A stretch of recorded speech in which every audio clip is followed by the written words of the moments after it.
Shut up, fool!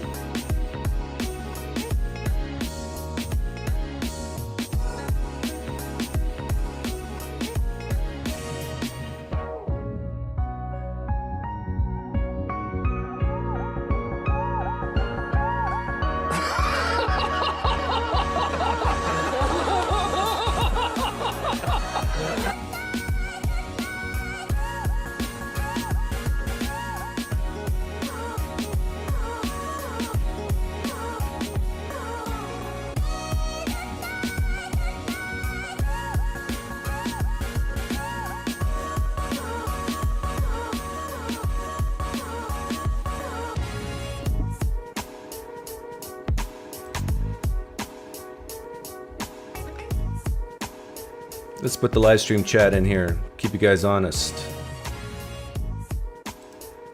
Welcome if you're new here. My name is Doug, past tense of dig. That's the way you remember it. We're going to review a debate between a guy named Professor Dave. Is he really a professor? Really? Does he work at a university and has full tenure? I kind of doubt it, but someone fact check that for me. I think it's more of just a moniker, right? It's just for fun. Because it's really hard to become a full professor. Like, it takes years. And Dave Farina looks like a young chap, a young lad. He looks like maybe 32. I don't even know how old he is. Someone tell me if I'm right on my 32 guess. He might even be 28. I don't know. No, I'm going to stick with 32. I titled this, What is James Tour's Point? Because I want to appeal to the fans of James Tour, the supporters of James Tour. I hope you will be here now and forevermore. No, that you'll see this on the replay and answer this question for me. What do you think, as a James Tour, I'll say disciple or fan, what do you think his main point is? What is he really trying to get across? Like, really? And in fact, atheists, non-believers can type their answer in the live stream chat right now. And I think it is that since science can't explain X, then we should at least put God on the table as explaining X. X meaning abiogenesis in this case. Is that fair? I think that's very fair. If it's not fair, well, then what else is his point? If his point is merely science can't explain abiogenesis, and science is not even close to it. Me as an atheist, why can't I just say, okay, now what? Is James Tour saying that we should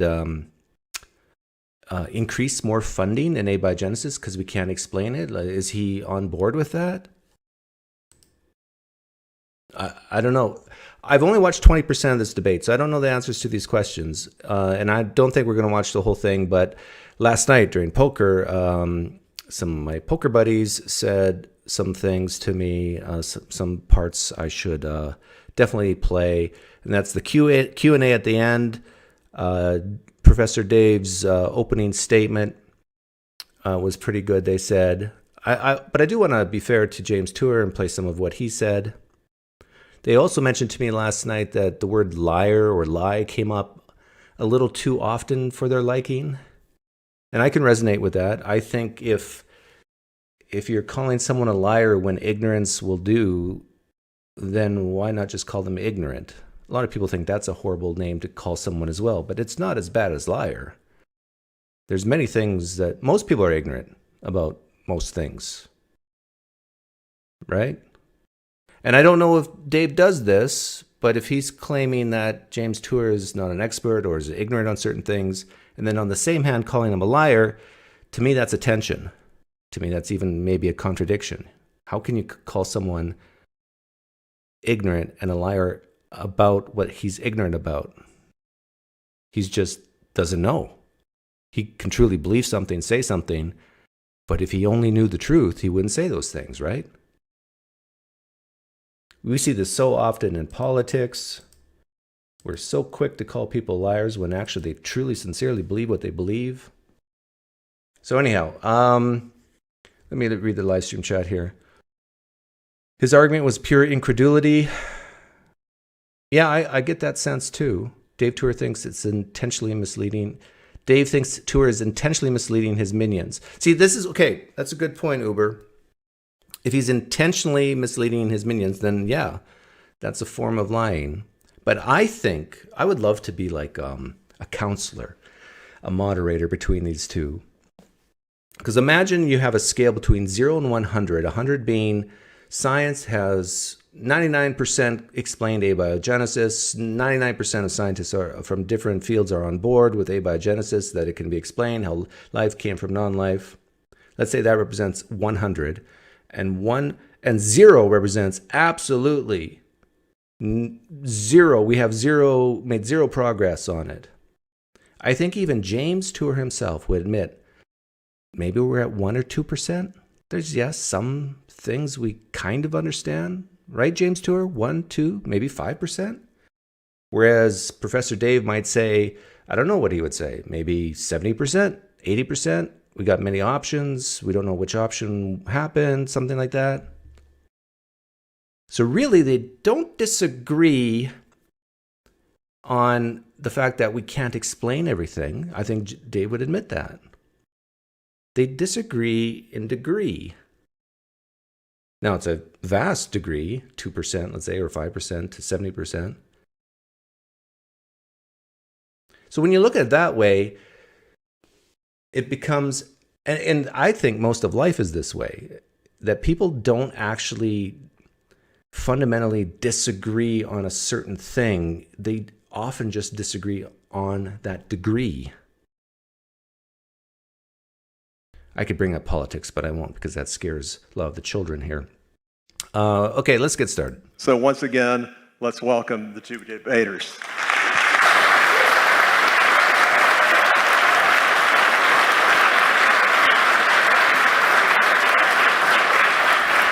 Thank you.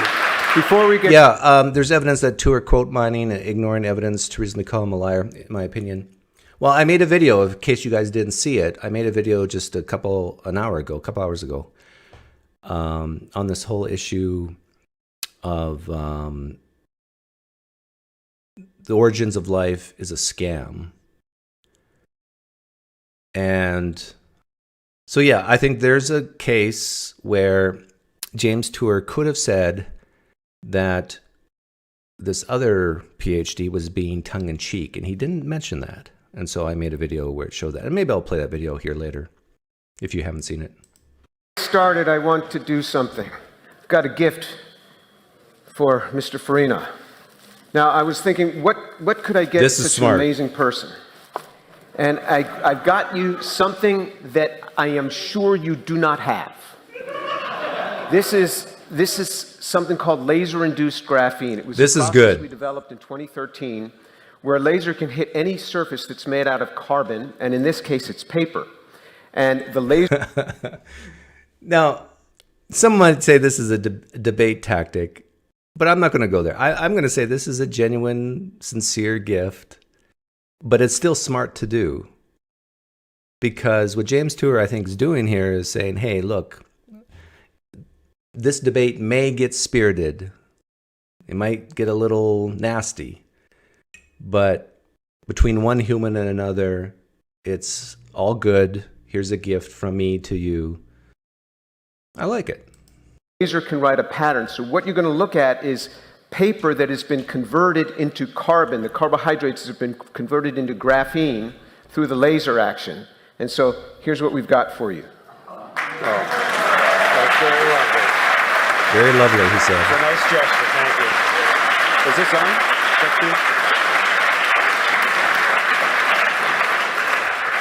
Thanks very much, James. See, now what Dave should have said, I don't know what he says. I haven't watched this part. But what he should say at this point as a joke to get people to like him, because this is a way for the audience to like James Tour, right? He's very gracious. And what Dave should do to get the audience to like him is say, well, that ends the debate. Good night, everyone. Thanks for coming. And then everybody would laugh. Let's see if he does that. So I have 10 minutes for an opening statement. Mr. Farina, as my guest, welcome to Rice University. Unlike Mr. Farina, I have never been in a debate before. So if it appears that I am not a skilled debater, it's an accurate assessment. A major hurdle for the origin of life research is the origin and persistence of enantiopure molecules. The building blocks of the building blocks, as I call them. Enantiopurity means that one mirror image of a molecule prevails to the exclusion of the other. This includes 19 of the 20 amino acids, the monomeric sugars, the nucleotides, and the lipids. But for the sake of getting through, I am conceding tonight to my opponent all those small molecules in 100% enantiomeric purity. They are yours. I concede them to you for the sake of time. So let's address other issues tonight, since my concession has been granted and there's still much more ground to cover. Did he not just concede like the 1 or 2% I said earlier? I think he did. I am here defining clueless. Oh, this has gone off. Uh-oh. All right. Hold the time a second for me while I log back in here.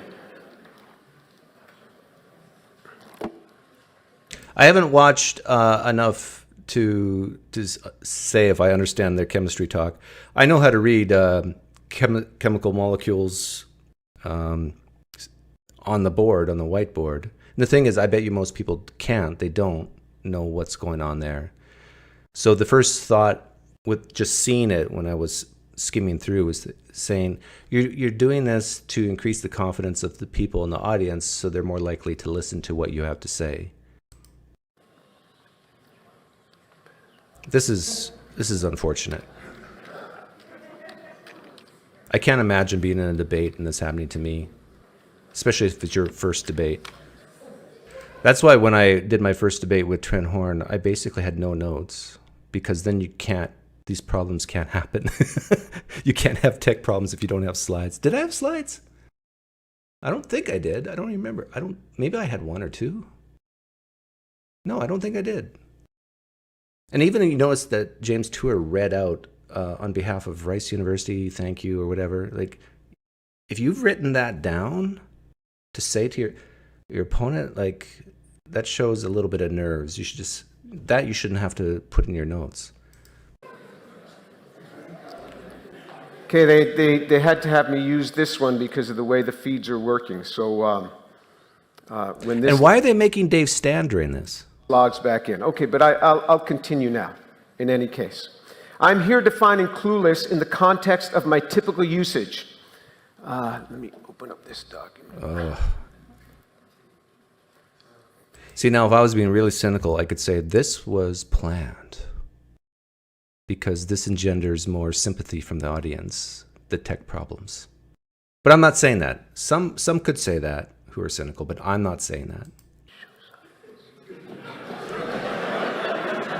Got to do it. I mean, this is just life, you know. And I teach in this room, so I'm used to this. This just happens. Okay. So I'm defining clueless in the context of my typical usage. We cannot Why stand when you can sit? Not solve any of the 5 criteria needed to make a living cell. None of these can be solved. Mr. Farina has complained that I am a religious man. I'm not just religious, I'm deeply religious. Or as he puts it, I'm a, quote, super Jesus guy, unquote. While that's a label that I gladly embrace, and I believe that the Bible is God's word, I never appeal to that book of authority in my academic lectures or scientific discussions. Never, unless specifically asked about my religious convictions, like in a church or a religious podcast. Okay. That could be true what he's saying right now, that he never brings up God. But that leads us to the title of my live stream here. Then what's the point? Because many scientists could just very quickly agree with James Tour that there's many things we don't know, don't understand. Now what? What are you really saying then, James Tour? I never couple those to my scientific criticisms of the origin of life research. I will not appeal to the Bible, to God, to miracles, to Jesus, to God of the gaps tonight. You will appeal to nothingness. You will appeal that of what we don't know, right? Often, origin of life researchers have a time of the gaps appeal, where they will say something to the effect, over millions of years, such and such happened. Those bedtime stories that are devoid of any precise chemistry may as well start with once upon a time. So I hope that my opponent will likewise not appeal to ill-defined time of the gaps arguments, and that he'll stay strictly on the scientific data, the data. Yeah, the data is meaning what we have now and in the past. And notice he said time of the gaps. Some people phrase it as science of the gaps or naturalism of the gaps or whatever. I had this ready because I'm sure he gets accused of using God of the gaps. And everything in my being says that this is what he's really doing. And he made a video saying, no, he's not doing this. I've not talked at all about God of the gaps. So when people make that accusation, this is changing the argument. They want to attack me as an individual because they cannot address the science. Address the science. Yeah, and I can very easily address the science. I can say, James Tour, you're right on many things of what we don't understand. You're right, you're right, you're right. Now what? As a scientist, I would never say that we will never understand. I couldn't do that. One day in the distant future, I presume we will understand life's origin. But for now, we are nowhere close. How do I know we're nowhere close? It's because of this. It's because of the moving goalposts. Because every year we find out the cell is more complex than it was the year before. Not because the cell itself got more complex, but we find out about it. We didn't know about chiral-induced spin selectivity. We didn't know about interactomes and the 10 to the 79 billion. For those of you from Idaho, chiral-induced chirality is basically you can have basically the same chemical, the molecular structure is the same, but a certain portion of it is on one side, on the left, and certain portions can be the exact same molecule, but the only difference is that same portion is on the right side. It's actually quite amazing. And that's just protein-protein interactions. You got protein-DNA interactions. You got protein-RNA interactions. You get DNA-RNA interactions. All of these things going on. Nobody knew about this. So the target is, oh, I got to do that too? So the target's further away.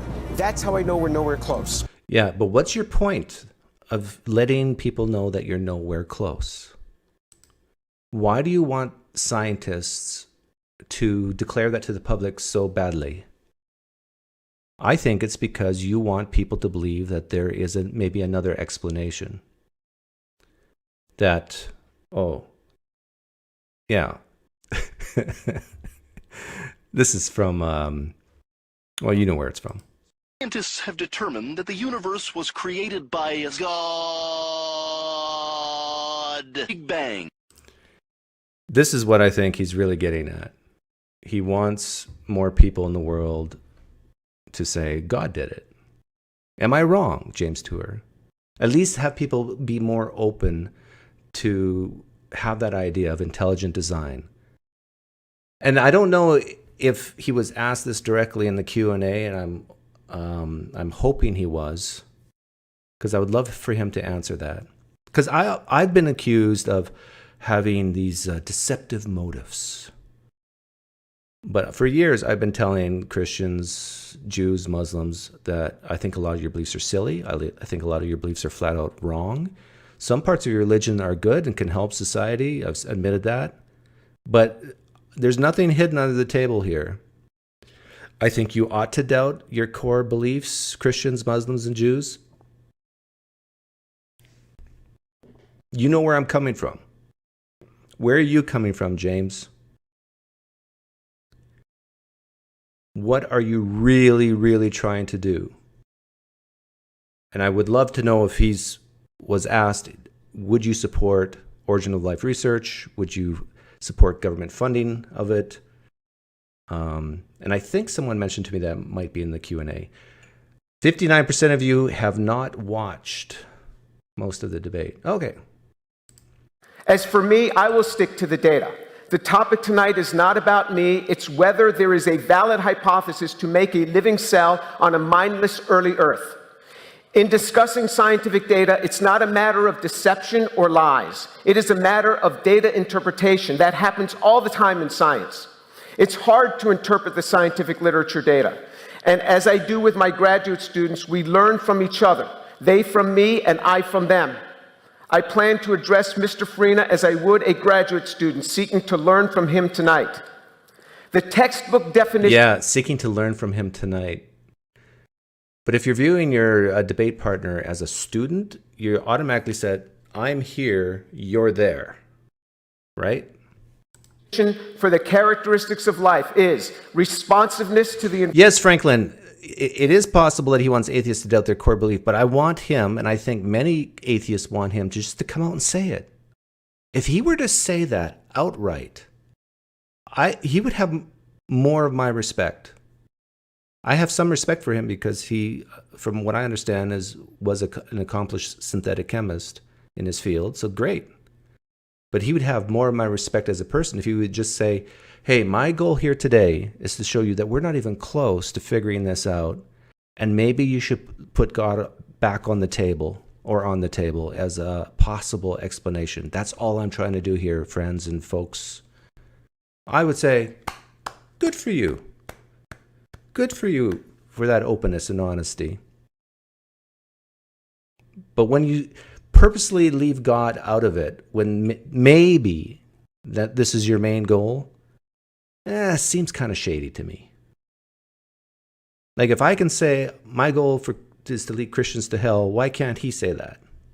And my goal is to lead atheists to God. Just come out and say it.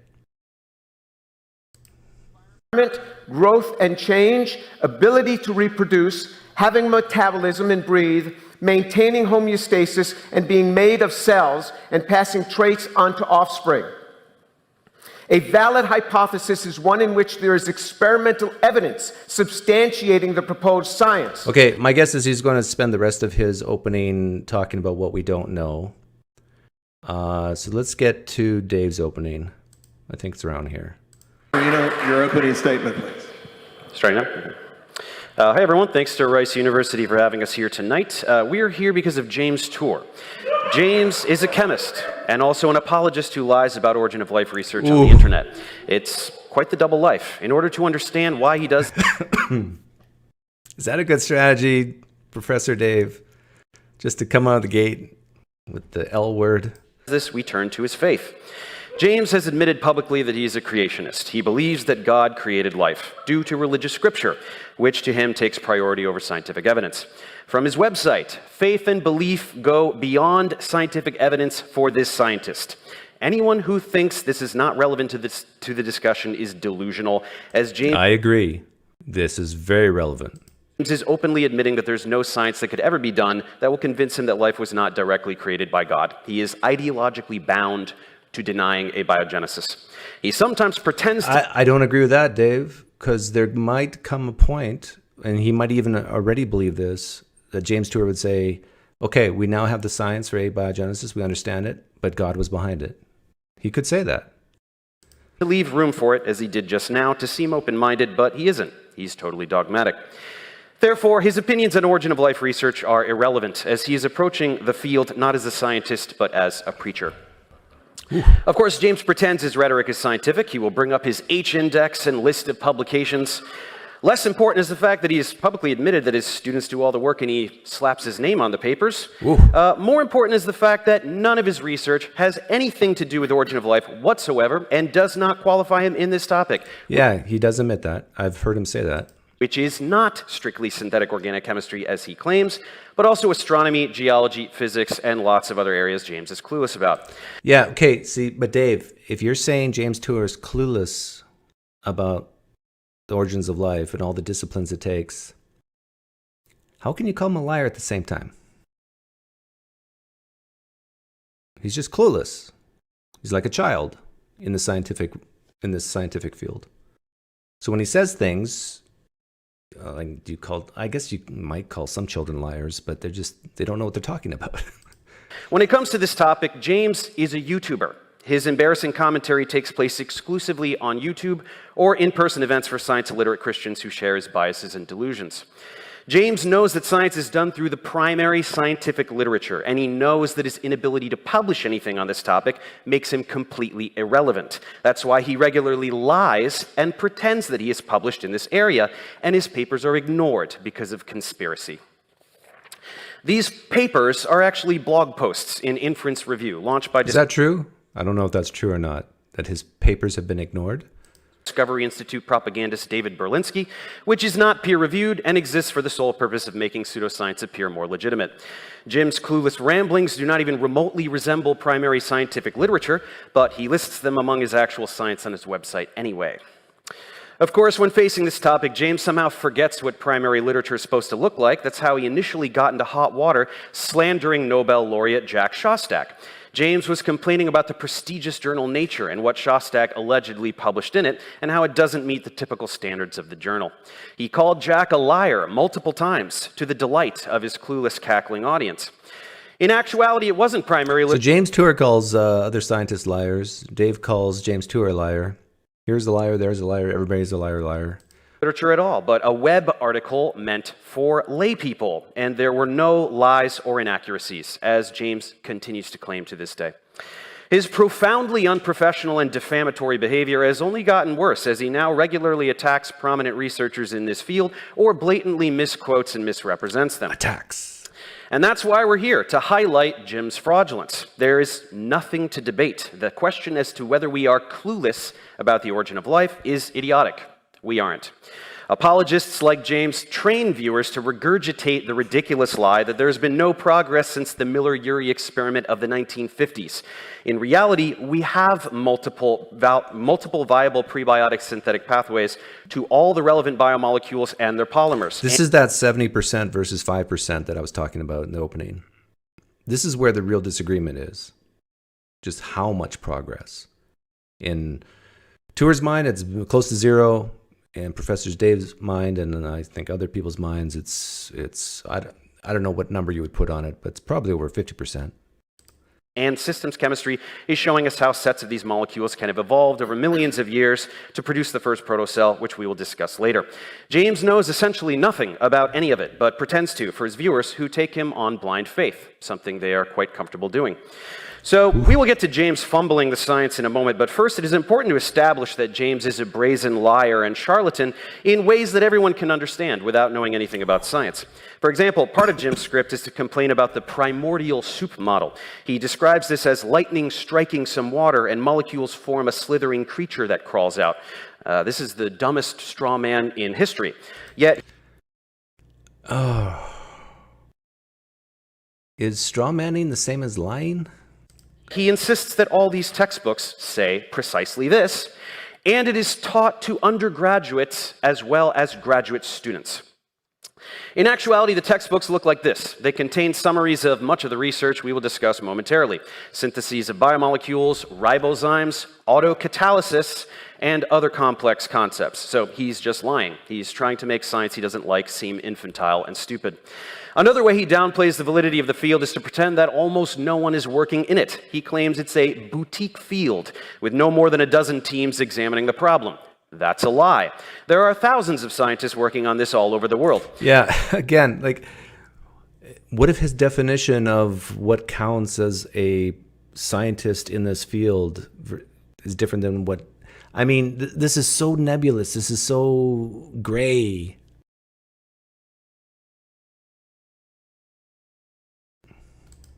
He needs to lie about this because it's much more difficult to claim that thousands of scientists are all either corrupt or stupid, while only James knows the truth. A dozen is much easier to swallow, so he lies.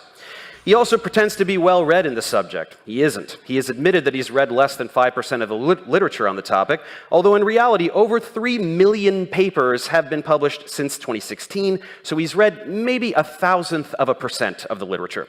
More importantly, for the few papers he has read, the diligence he projects is a facade. As to anyone knowledgeable, he reveals a level of incompetence that is shocking for someone of his stature. Yeah, so Dave is admitting that James Tour is a goof, he's clueless, he's ignorant, but at the same time says he's a liar. He knows the truth and is lying about it. How can he know the truth if he's so ignorant and hasn't read?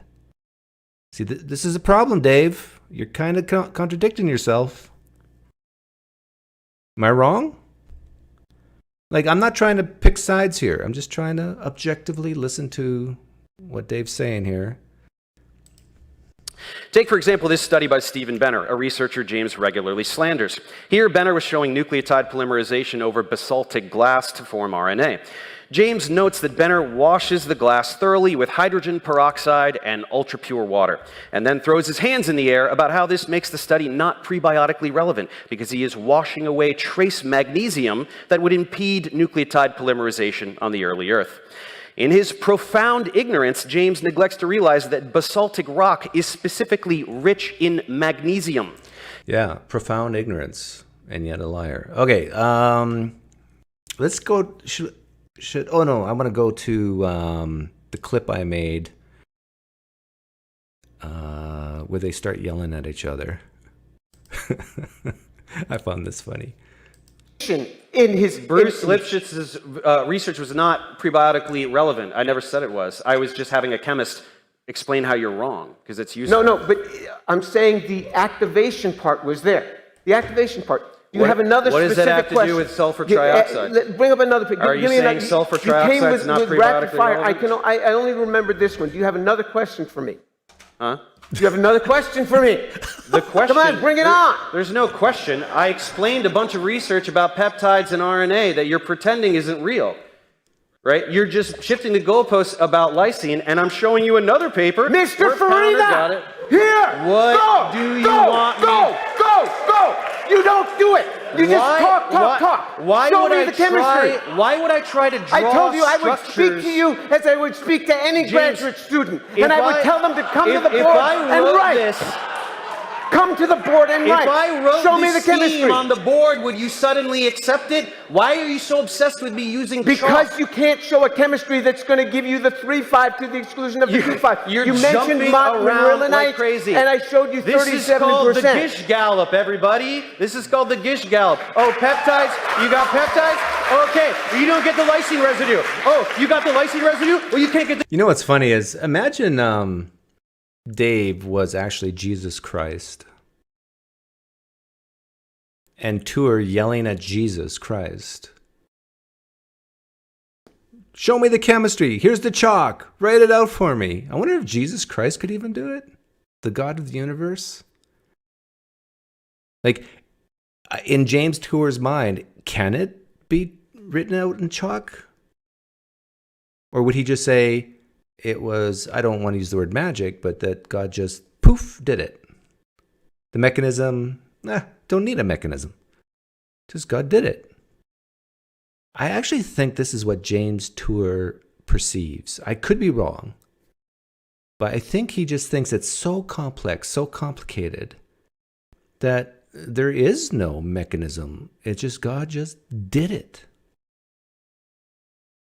Dave is Jesus.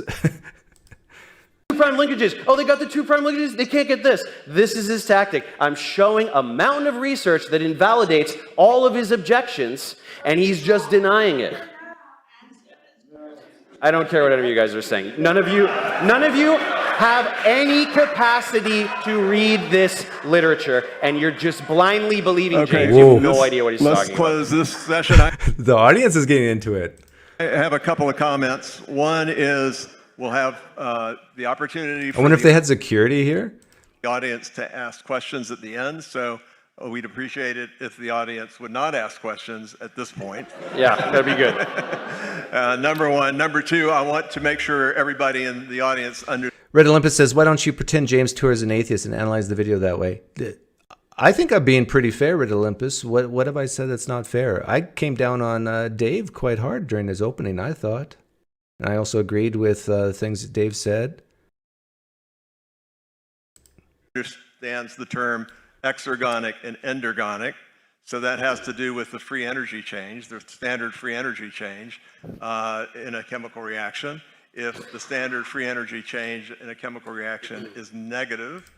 Two of these and couple them together just to make a dimer. That's it, just to make a dimer here. Make a Okay, yeah, see this I kind of have a problem with. Because how many people in the audience even have a clue what he's writing, drawing? Like how many people here know this is a hydroxy group? How many people here know that each angle on a line is a carbon with 2 hydrogens attached, sometimes 1, depending if it's triple bonded. The carbon bonds 4 times. This is elementary chemistry, but I bet you most people forgot it or never were taught it. So what's the real point of doing this? I think the point is to raise confidence in his followers that he knows what he's talking about, but really this is just elementary stuff. Saccharide of glucose. How many people know this is sort of like an ether bond here?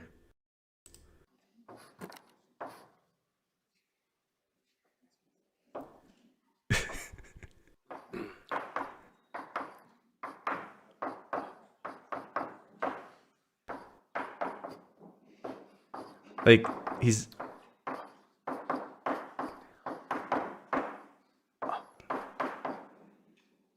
What we've established... This is more biochem, but it's sort of like 2 glucose molecules attached to form, is it sucrose? Or depending on if the hydroxy groups are above or below the plane, you can have sucrose or fructose or, I mean... amylose, what are they all? I forget. But like what? Here is that in this coupling, this is down. This is the alpha configuration at that center. We've also established that this hydroxyl did not participate. This hydroxyl did not participate. This hydroxyl do not participate. In order to do this biologically, not prebiotically, but biologically, you have to use an enzyme that has about 1,000 amino acids. His hands up. So the probability of that forming randomly would be 20 to the 1,000th. I mean, it's just a crazy big number. If something's bigger than 10 to the 50th, you don't have enough time in the universe. Okay, yeah. Oh, you do not have enough time in the universe. See, this is James Tour using the word God without using the word God, right? This is what I don't like personally. If you want to use the word God, just say the word God. I don't think he's even implying it. He's stating here as in his head a fact that this is impossible for it to do on its own. So therefore, what? God in his head. Just come out and say it, James Tour.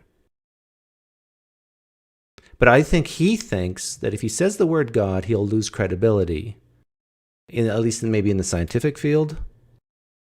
So he can't say that. But he basically, like, listen.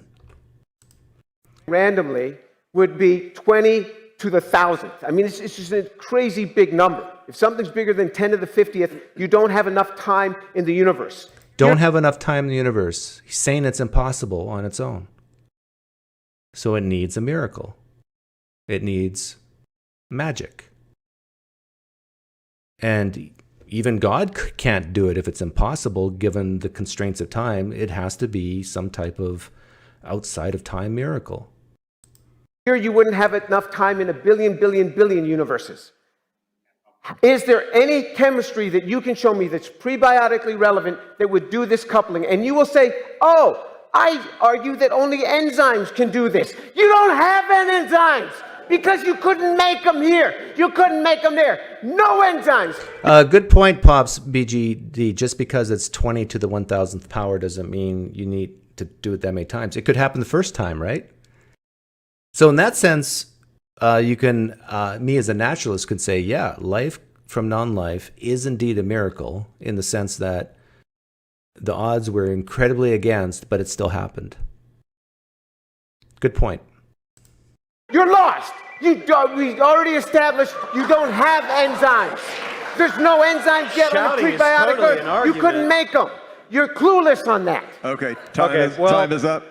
I showed peptide formation and I showed RNA formation, and this entire talking point is a When you non-starter. can't do it with half of the amino acids, you didn't make it with the peptides. When you can't control that 2,5 linkage that's 30 to 70% 2,5, you haven't made any functional nucleotide. Okay, so you don't have those two. You're calling Shostak a liar because functional RNA was the first two words in the title of the paper. So you are actively calling You remember what I told you about the title of papers? Again. Remember what I told you about? It's a bunch of hype. That's why I said, Mr. Farina, show us the data. Show us the data. And you said you read the paper and you couldn't find out. I showed you. Can fans of Tour, explain to me why he's yelling? Is there? Do you think there's a purpose behind it? Is it for Dave to hear better? Is it for the people sitting at the far back of the audience so they can make sure they hear it all? What's the real purpose? Is it to make you, the Christian believer, feel more confident? Couldn't find in there how much 2,5 he has. You just start Shostak shouting is and very then people careful. clap for you. He would supply that number. Okay, James. So check it out. You're completely unhinged and wrong about everything we said about polypeptides and I agree. He seems unhinged. Nucleotides. However, let's take that out of the equation, okay? Because you said you're going to give me all the molecules, whatever you said earlier.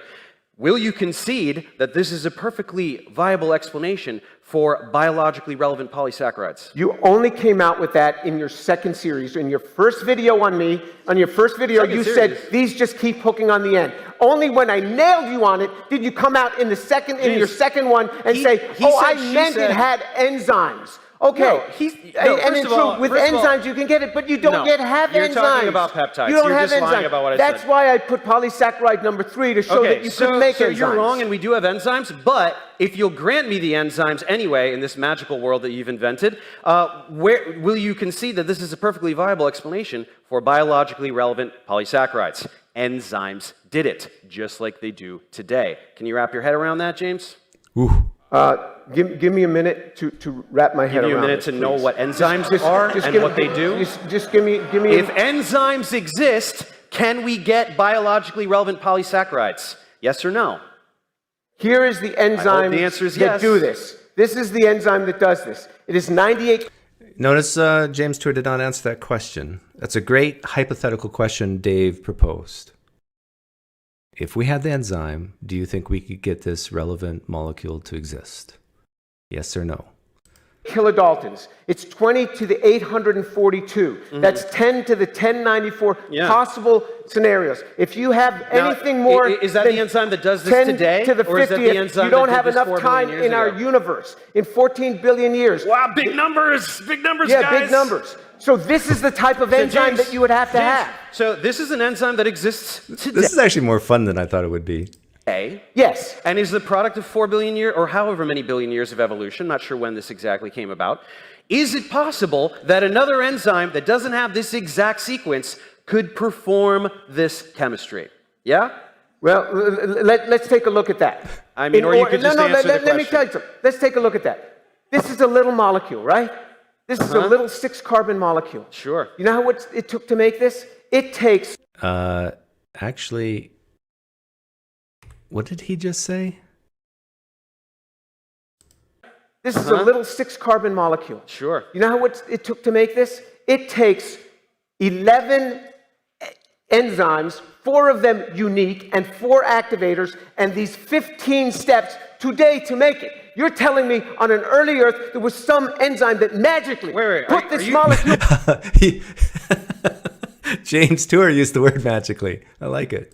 Together. This takes 14 enzymes. You're talking about a monosaccharide? This is James, remember Benner's research? Monosaccharide. This is 10 to the 65,000. Jim, foremost mixed sugars. Foremost reaction mixed sugars. What are you talking about? You're talking about ribose? Because they've never been able to separate those. They've never been able to use those sugars for anything. What do you mean? Because they're so contaminated. Name me one person that has name me one person that has made a stereo-controlled reaction to make glucose, and that could ever separate it from the mess that you get. Why Zero. Why would they have to separate it? Nobody. Why would they have to separate it? You have to separate it. Why? You have to separate in the lab because you need to characterize it because you're a chemist. No, because nature doesn't need to take do that. it on to the next step. There's so many. Molecules that are in a mixture can't do chemistry? What did Lee Cronin tell you? In the foremost I don't know, reaction, he's not my you favorite get scientist, like you billions say. of compounds. Yeah. In seconds to hours, you get billions. And that's why they do all this research on mineral surfaces because it tamed. The mineral remember surface didn't. taming the The mineral surface didn't take care of it. You want to get No, it into did. what Benner did? Remember the NMR spectrum? Remember Okay, the billions of let me- compounds? Okay, and the you NMR want me spectrum to that you address can't read Benner's because you're a problem? buffoon? Here's Benner's problem. All right, you want me to address that? We'll address it.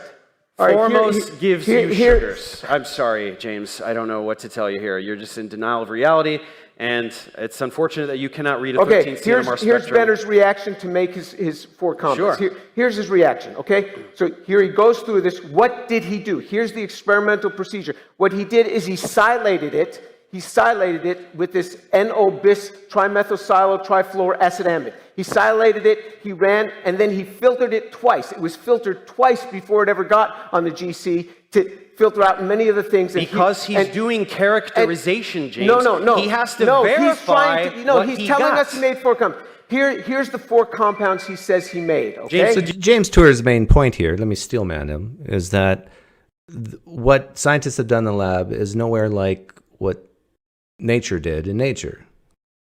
You got like a soup full of chemicals that's not pure. And when this scientist did the experiment, he filtered it twice. So you can't compare the two. Do you understand? But what do you think all these other peaks are? What are all these other peaks that he's even filtered got out? 5 different sugars. Now, let's even just say it was 4. Let's say he just made 4. This is pathetic. No. You're covering for the fact that you can't read a 13C NMR spectrum. Here he gives his half-life. He gives the half-life of each of these compounds on his borate glass, on his colmanite. I want to state for the record that James Tour never answered Dave's question about if we had this enzyme, could we make this molecule, yes or no? He never did answer that. Here's the half-life. You know what half-life means? That in a few hours, half of it is decomposed. What did it decompose into, Steve Benner? I asked Steve Benner this very question. You said it has a half-life. What did it decompose into? And then he never got back to you because he's tired and you of know you what Steve slandering Benner him on the said to me? internet? You know what Steve Benner said to me? He said nothing. He answered every other question but that. Then, so I wrote to him. Back in January, I tried to understand from him, how did he get that? Now, let's say he did have just 4 compounds, and he made 200 mers. That would give you 10 to the 120 different RNA molecules. 10 to the 120. Remember, 10 to the 50, 10 to the 90 is the number. Did James Tour just admit that nature can create RNA molecules? Number of elemental particles in the universe. Okay, we're a little bit. Universe. These numbers are This guy meaningless. made Dr. 10 to the Jordan. Meaningless for 120 shock value. different molecules. It's totally useless. Totally useless. Have you seen This is this what one they by do. Joyce? We're a little bit over, so we need Okay, to go I'm now done. to the next All right. volley. Yeah, there was a portion in here talking about, I want to bring this up. Hang on a second. I want to bring up the video I made this morning, which is the title of this debate. No, it's not. Yeah, about the scam or clueless. No, the title of the debate was, I think, clueless. Let's see if I can find it.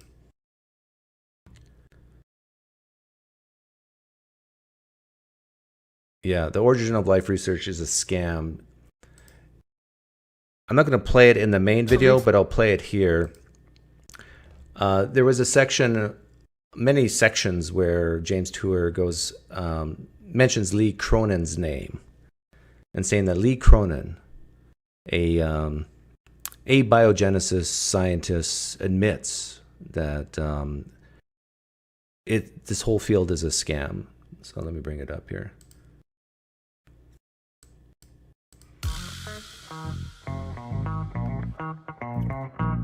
Entropy is a scam, too.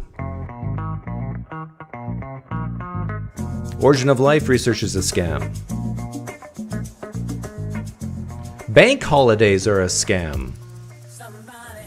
My opponent's favorite origin of life expert, Professor Lee Cronin, now writes and says on multiple occasions that, quote, origin of life research is a scam, unquote, and, quote, there are lots of layers to the scam, unquote.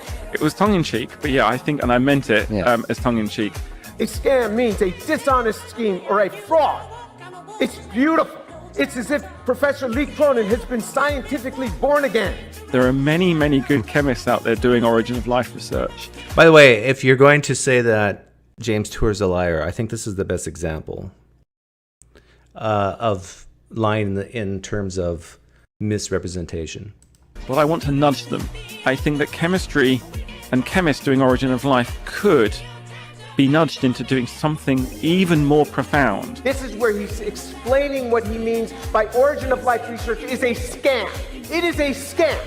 The argument I'm making is a bit like right now. Obsession with the identities that we see in biology right now are giving us a false sense of security about what we're looking for.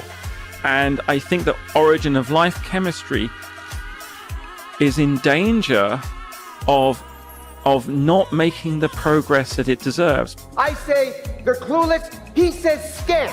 Take whichever term you want. Origin of life research is a scam. Now listen to what I say clueless, Lee Cronin says scam, and then you heard what Lee Cronin said, but what he meant by that. Number one, tongue-in-cheek, and number two, he said that to nudge his colleagues and to, instead of being so focused on a tree, think about it in terms of the forest. That's my take on what he was really saying. That in order to really conquer this field, you have to not just be a chemist, but you have to be, you have to understand almost so many different areas of science to really conquer this problem. Somebody says why? He says because no one is really trying to actually answer the question or thinks it can be done. Okay, so There it is, Lee Cronin. yeah, an origin He's of sitting life in his office researcher tweeting is this stuff. an origin. Yeah. And thank you to Michael Gardner. He's in the live stream chat right now. He made me aware of this. So that was great. Because when you see on Twitter Lee Cronin saying bank holidays is a scam and saying origin of life is a scam, it kind of puts things in perspective of what he actually meant. Okay, let's go to the Q&A section. Where does that start? 45 minutes from the end? No, What wait. we're seeing even right asked now Jack is Sostek. James I asked calling Jack how Gerald much Joyce of this a is fraud. replicated. It Okay. is not fully replicated. If Yeah, it was fully you're lying. replicated, he It's- would have said it's fully replicated. It is not. 20-fold amplification. They take a long bit and they duplicate this much of it. James, how would it retain protects, right? There's so much yelling.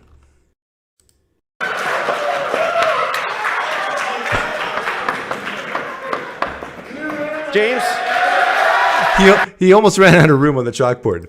I've showed you prebiotically plausible routes to all of those molecules. All of these you did not and show. the I asked assembly you of a specific protocell. chemistry. All you can do is write one word. You showed us All no I can chemistry do is because write you one word. understand Every zero. time you go understand clueless, none of it. clueless. Gentlemen, You cannot address the research because you don't want it to be true, and we all know I'm why. glad you have mind reading in addition to all your talents. You Yes, can okay. The great point by James Tour here, mind reading. Well, just come out and ask him then. This is why I said at the beginning of the show, I grant him whatever James Tour wants. You have it, James. We're clueless. Now what? What do you propose? Should we just walk away and that's it? Stay clueless? Should we stay clueless? Let's not mind read here. Let's get what's inside your mind out of your mind. Use your words, James Tour. What do you want us to do? Every knee shall bow, every tongue confess to Jesus Lord. Is that what you're saying? No, you're not saying that. Or are you? What do you want us to do? If we grant you that we're clueless, what now? That's what he should be asked.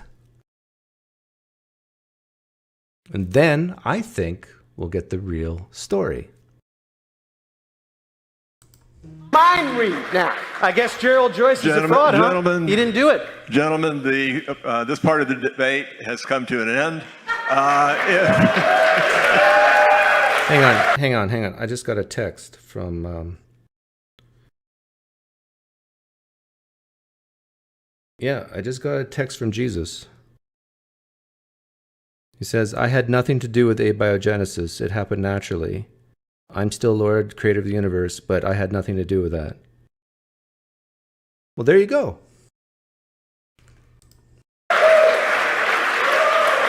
If there is nothing else we can say, one thing we can say is that it has been a lively debate. Yeah. So let's give another round to our debaters for this session. So if you have, and please, we only have a half an hour. Please limit your question to a single question. Yeah, usually in Q&As, there's always people who have this propensity to want to say stuff instead of ask questions. If you're ever in a Q&A, please understand that most of the people on this planet don't care what you have to say. Just ask your question.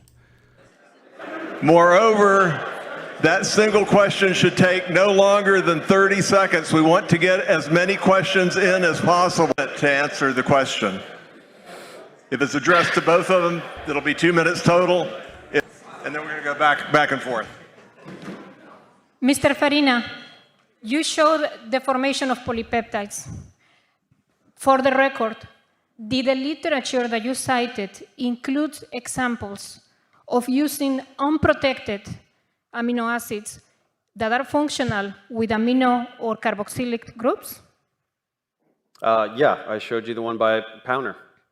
I didn't see anything functionalized with amino There was or no amino carboxylic acids groups there. that They were free. unprotected. They were No, unprotected. they were aminonitriles. No, you're Dr. talking about a Turner. completely different paper, James.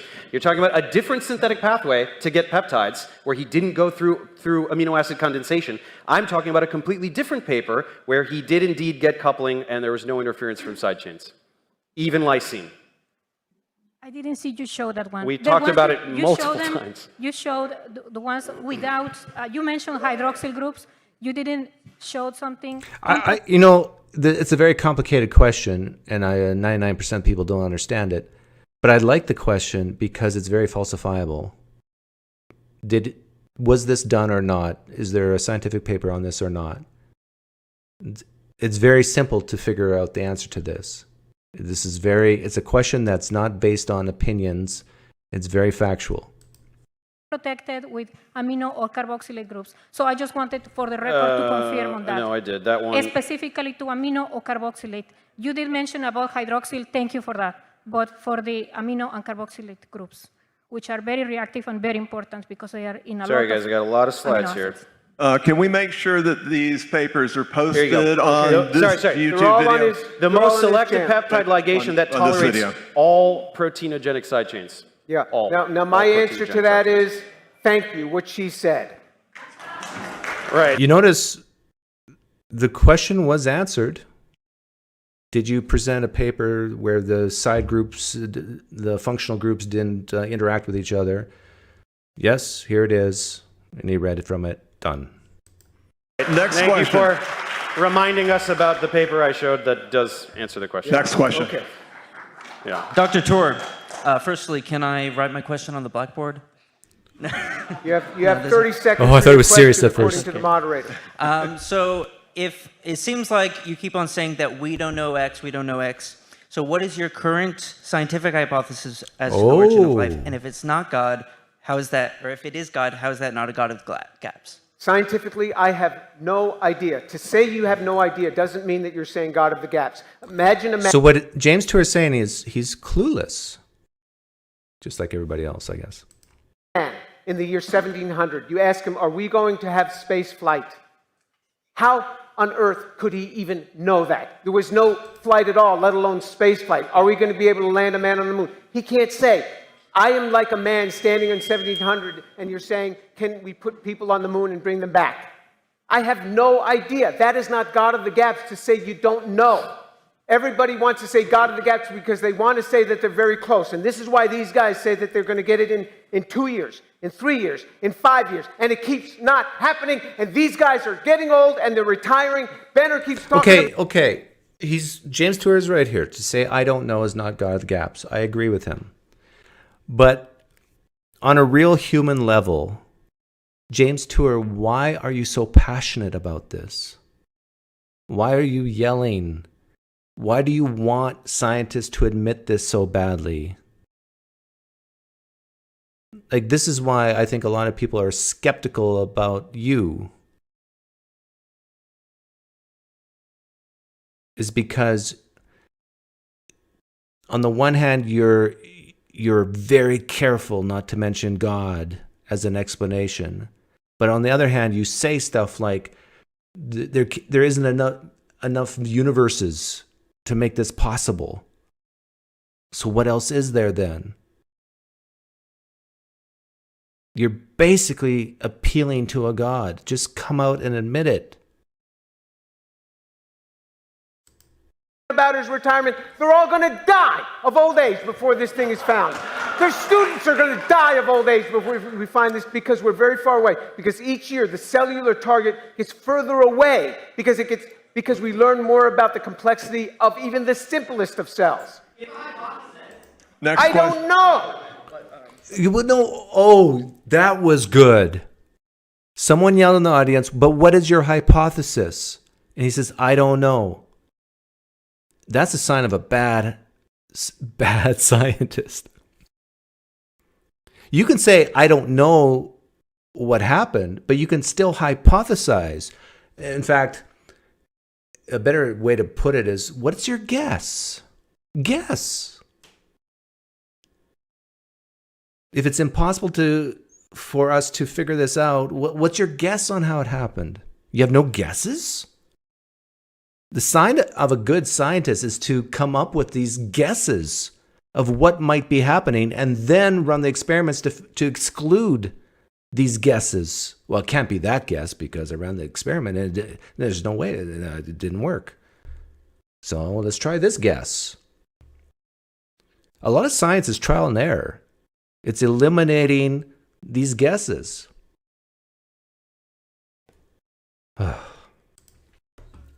My very brief response would be, James doesn't know how life began, so there is a gap in his knowledge, but he believes that God created life because of religious scripture. So that's the God of the gaps. You can cry about it all you want. That's what you believe. And I think James Tour is smart enough to realize that he is indeed doing the God of the gaps, and so he has to be very careful not to mention God as an explanation, as a hypothesis. He can't even publicly come out and be a supporter of intelligent design, because then he's admitting he's invoking God of the gaps. We do not understand X, we cannot explain X, therefore God did X. Which is basically classic God of the gaps. Sorry. Please make sure that when you address your question, to say whether you're addressing it to either Mr. Farina, Dr. Tor, or both. Admire about each other's scientific career. Okay, let me start.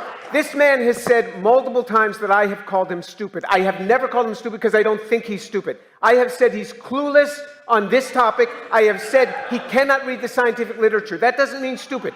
This man has become a musician, and then he went out, and in 2015, he started an educational site, which is huge. Stupid people can't do that. I admire him. This is an educational site, and I have never called him stupid because he's not stupid. He's not stupid. So I admire him for his educational site. And from what I understand, I'm not a musician. From what I understand, what people have said, he's an excellent musician. I admire him for that as well. His wife is here. He's a father. He has 2 children. I admire that a man can have a wife and 2 children and stay married and do these things these days. That is wonderful. That is wonderful. I admire that. I do too. I admire that. I admire the tenacity with which you stick to a script of lies. It's actually quite impressive. I never said Dave was stupid. I just said his content is a manure dump. I just said everything he says is wrong. I said he's clueless. I said he doesn't know chemistry. Although, again, who's used my content to pass his class? Anybody here? That's what I thought, James. He doesn't know chemistry, yet I'm helping your students. Isn't that interesting? Thank you. Yeah. Thank you. Would you like to retract any of these statements? Wow. James Tour's own students use Professor Dave's YouTube channel to help pass James Tour's classes? Ouch! Oh. Like, the questioner was trying to help build a bridge, and you gotta kind of clap. Okay, they were fighting for most of this debate, and here we've got a guy in the audience who actually, let's just try to build a bridge. And Dave says, nope, not building that bridge today. You can understand, though, why, like, for the reasons Dave gave there. But that was a smackdown. Oh. How a musician is helping his students pass his classes. Yeah, I agree, Matthew. You gotta admire Dave for that. No holds barred. But Dave, he gave you a nice present at the beginning of the debate. You gotta, say something sincerely nice about James Tour. Come on.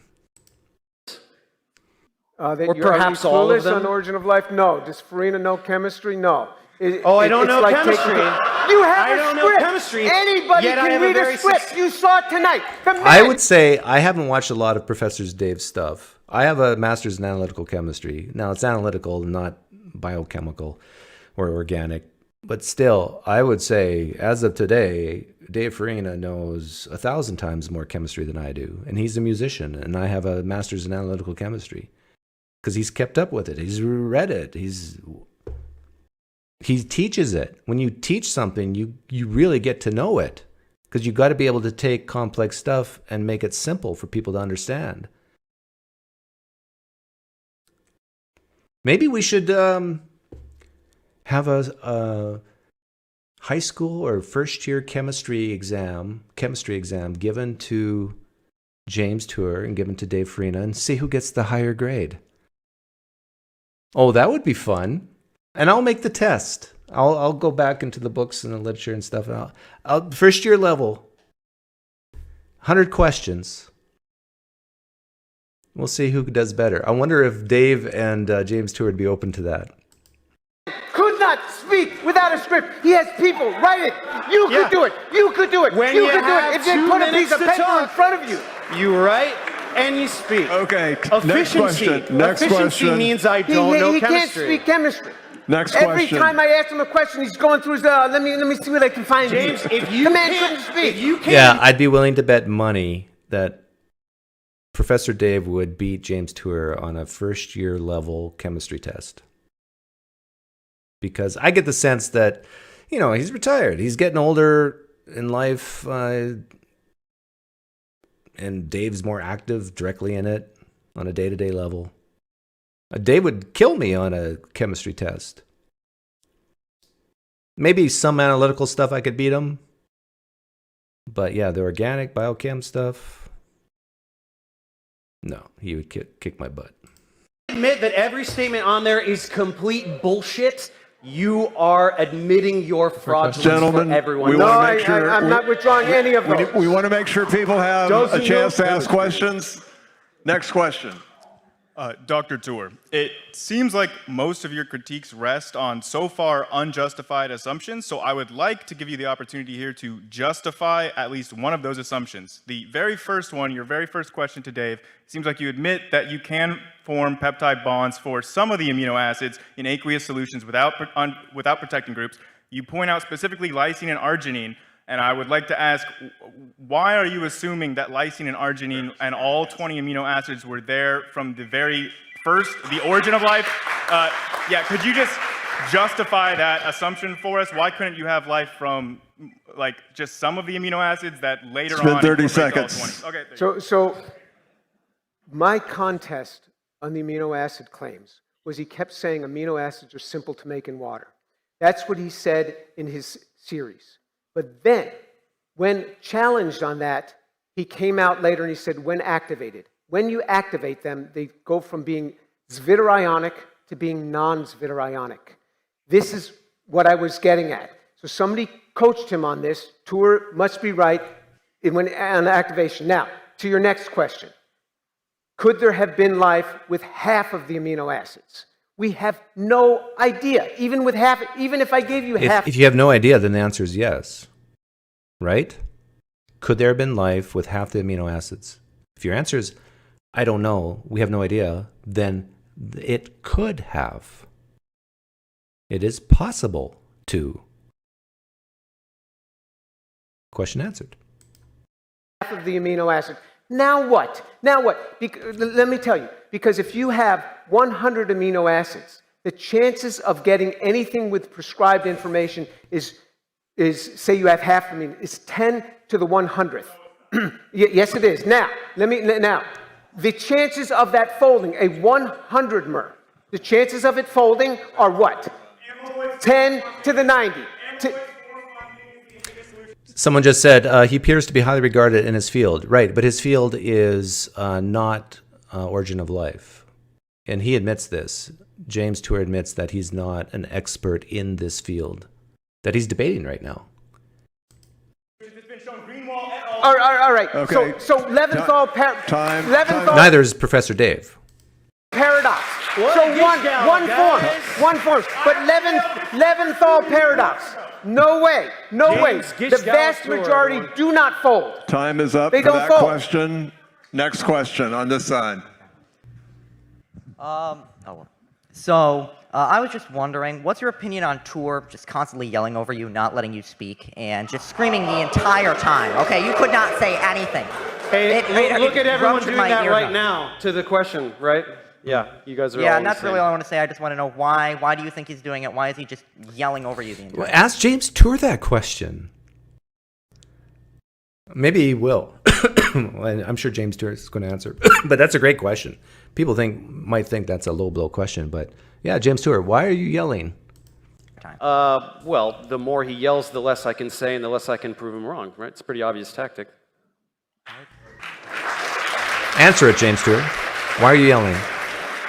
Next question. You didn't? All right, my Like James Tour could have said, because I'm passionate about this. I'm talking fast, I'm talking loud, because I want people to know just how little scientists know. That's how he could have answered. And then the follow-up question would be, but why are you so passionate about telling people how much scientists don't know? Why? My question is for Tor. So I was just wondering, when it comes to self-replicating ribosomes, which we talked about in step number 5, and there was the concept of if it was 100% or 10% or 20%. And so my question for you is, how could we set up an experiment to tell how much of a ribosome actually self-replicates, and so we can measure if it's 10 or 100, for example? It's all been measured. These experiments have all been done. They will say they will make 7%. It's always less than 10. That's not to say it will always be less than 10. I presume that we will come to a time when somebody. You don't say bullshit in front of Christians, Dave. Like my own wife, she hears the word shit and she almost vomits. I mean, you got to be careful. Somebody replicates a ribosome. My parents, my mom especially, says the word shit often. And it's funny. My born-again Christian wife, we're sitting around the table, and my mom will say, "That's bullshit." And I look over at my wife, and her expression is just priceless. And I bet you many people in the audience had that same expression when Dave said it. Ribozyme. So what? Now how did you get this ribozyme? The first ribozyme, you have this 2-5 problem. You can't make the ribozyme, you can't do a duplication until you make one. And so here we have it. We can't make the first one. I'm just asking you for the first one. That's all. Quick response. Not done. Clueless. The first fully self-replicating ribozyme was done in 2002 by Gerald Joyce. This is not new chemistry. It's not true. Yeah, Next question. Next question. See, now that is a falsifiable claim, right? This is what we should all strive for. This is not new chemistry. It's not true. I mean, We can't make the first one. I'm just asking you for the first one. That's all. Quick response. Not done. Clueless. The first fully self-replicating ribozyme was done in 2002 by Gerald Joyce. Gerald Joyce. This is not new chemistry. It's not true. Yeah, it is, Next though, question. so- Next question. This side. I'm going to look that up. Let me know, I wrote my question out ahead of time so I wouldn't have to, so I could be intentional with my words and not waste everybody's time rambling. Dr. Tor, you spoke of making the charitable choice to treat your interlocutor as you would any Start grad student. over again. Sorry. I missed it. Dr. Say Tor. it more slowly. Dr. Tor, you spoke of making the charitable choice to treat your interlocutor as you would any grad student.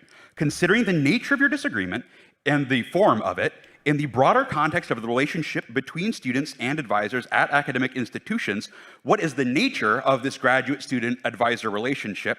And does this mean that you treat all of your graduate student mentees in the same manner as Mr. Farina? I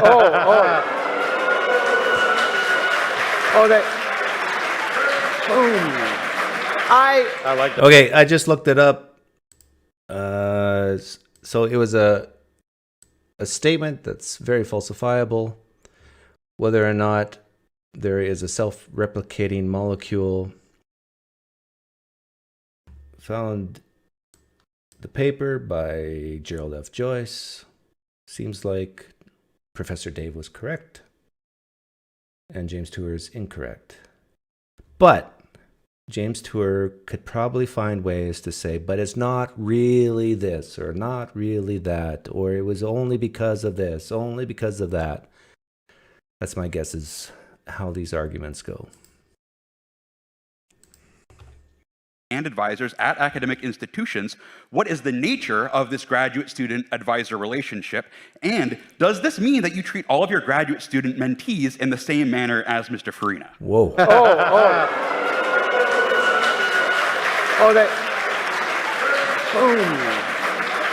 I like that one. I often confront my graduate students. Often. If you don't like the way I teach, you don't have to work in my group. But I train them very, very well. If they're going to speak nonsense, I will challenge them every time. If they're going to speak nonsense, I challenge them every time. This is education. If it bothers you to be educated, then that's you and your generation. But I'm telling you, this is the way we educate. I think what the questioner was getting at is, do you treat your students like you treat Dave Farina? Do you speak fast with a loud voice? And when they disagree with you, do you force them to come to the chalkboard to prove certain things to you? I think that's what the questioner is really asking. Educate. We challenge people and we challenge them to do well, and we will maintain those standards. And in my laboratory, in my group meetings, we will maintain those standards. Would you say any of these things to your graduate students? Next question. Thank you both. Good question that Dave just asked. Would you treat your students like you treat me? Tonight, my question is for Professor Dave. Since Dr. Tour's worldview was a major part of your argument, I'm curious to ask about your worldview coming from a more materialistic view of the world, a naturalistic view. Good question. A debate presupposes the ability of people to actually think rationally, and I know someone might be tempted to say right now, well, there was much rational thought in this debate. But setting that aside, what do you actually think people are capable of thinking rationally if You know what I'm thinking right now when I hear this question, right? Thank you, Mr. Calvinist Presup, for your question. Ultimately, all that exists are cells in our brains that react chemically with no meaningful difference from 30 indigestion. seconds. And Can people think rationally if the world is materialistic? How is rational thought possible in a naturalist worldview? We have brains and the way brains work. I mean, I don't. You're trying to pretend that rationality presupposes divinity or something? Is that what you're doing? Yes, that's exactly what he's doing. No, I reject that. We exist. But Professor Dave, haven't you heard of the Tag arguments? I mean, it's a no-brainer that without the transcendental argument for God, you can't even have rational thought. We have rational thought. We can observe these things. There's no evidence that a God exists, so we can try to explain it physically. Huh? Yeah, and it's not. So, I mean, I just don't know what to say. We have no evidence that a God exists, yet we can use reason. Okay, we've been elucidating. We're going to have to go to the next question. Okay. We're out of time. Next question. A sorry, I'm kind of, I came from Georgia just to like watch this debate. Wow. My biggest thing is, do you, like I'm talking to you, do you believe in free will? That's a good question. I actually don't know. I think I do. No, I don't have a very strong. So when you say you don't know, does that mean there's a God of the gaps there? No, it just means I don't know. But thanks for jumping in there, James. It definitely feels like I do, but then again, I understand, like, you know, the idea of just like responding to stimuli in a mechanical way. I feel like a fly doesn't have free will, or a bacterium certainly doesn't. So I don't know at what point free will would emerge.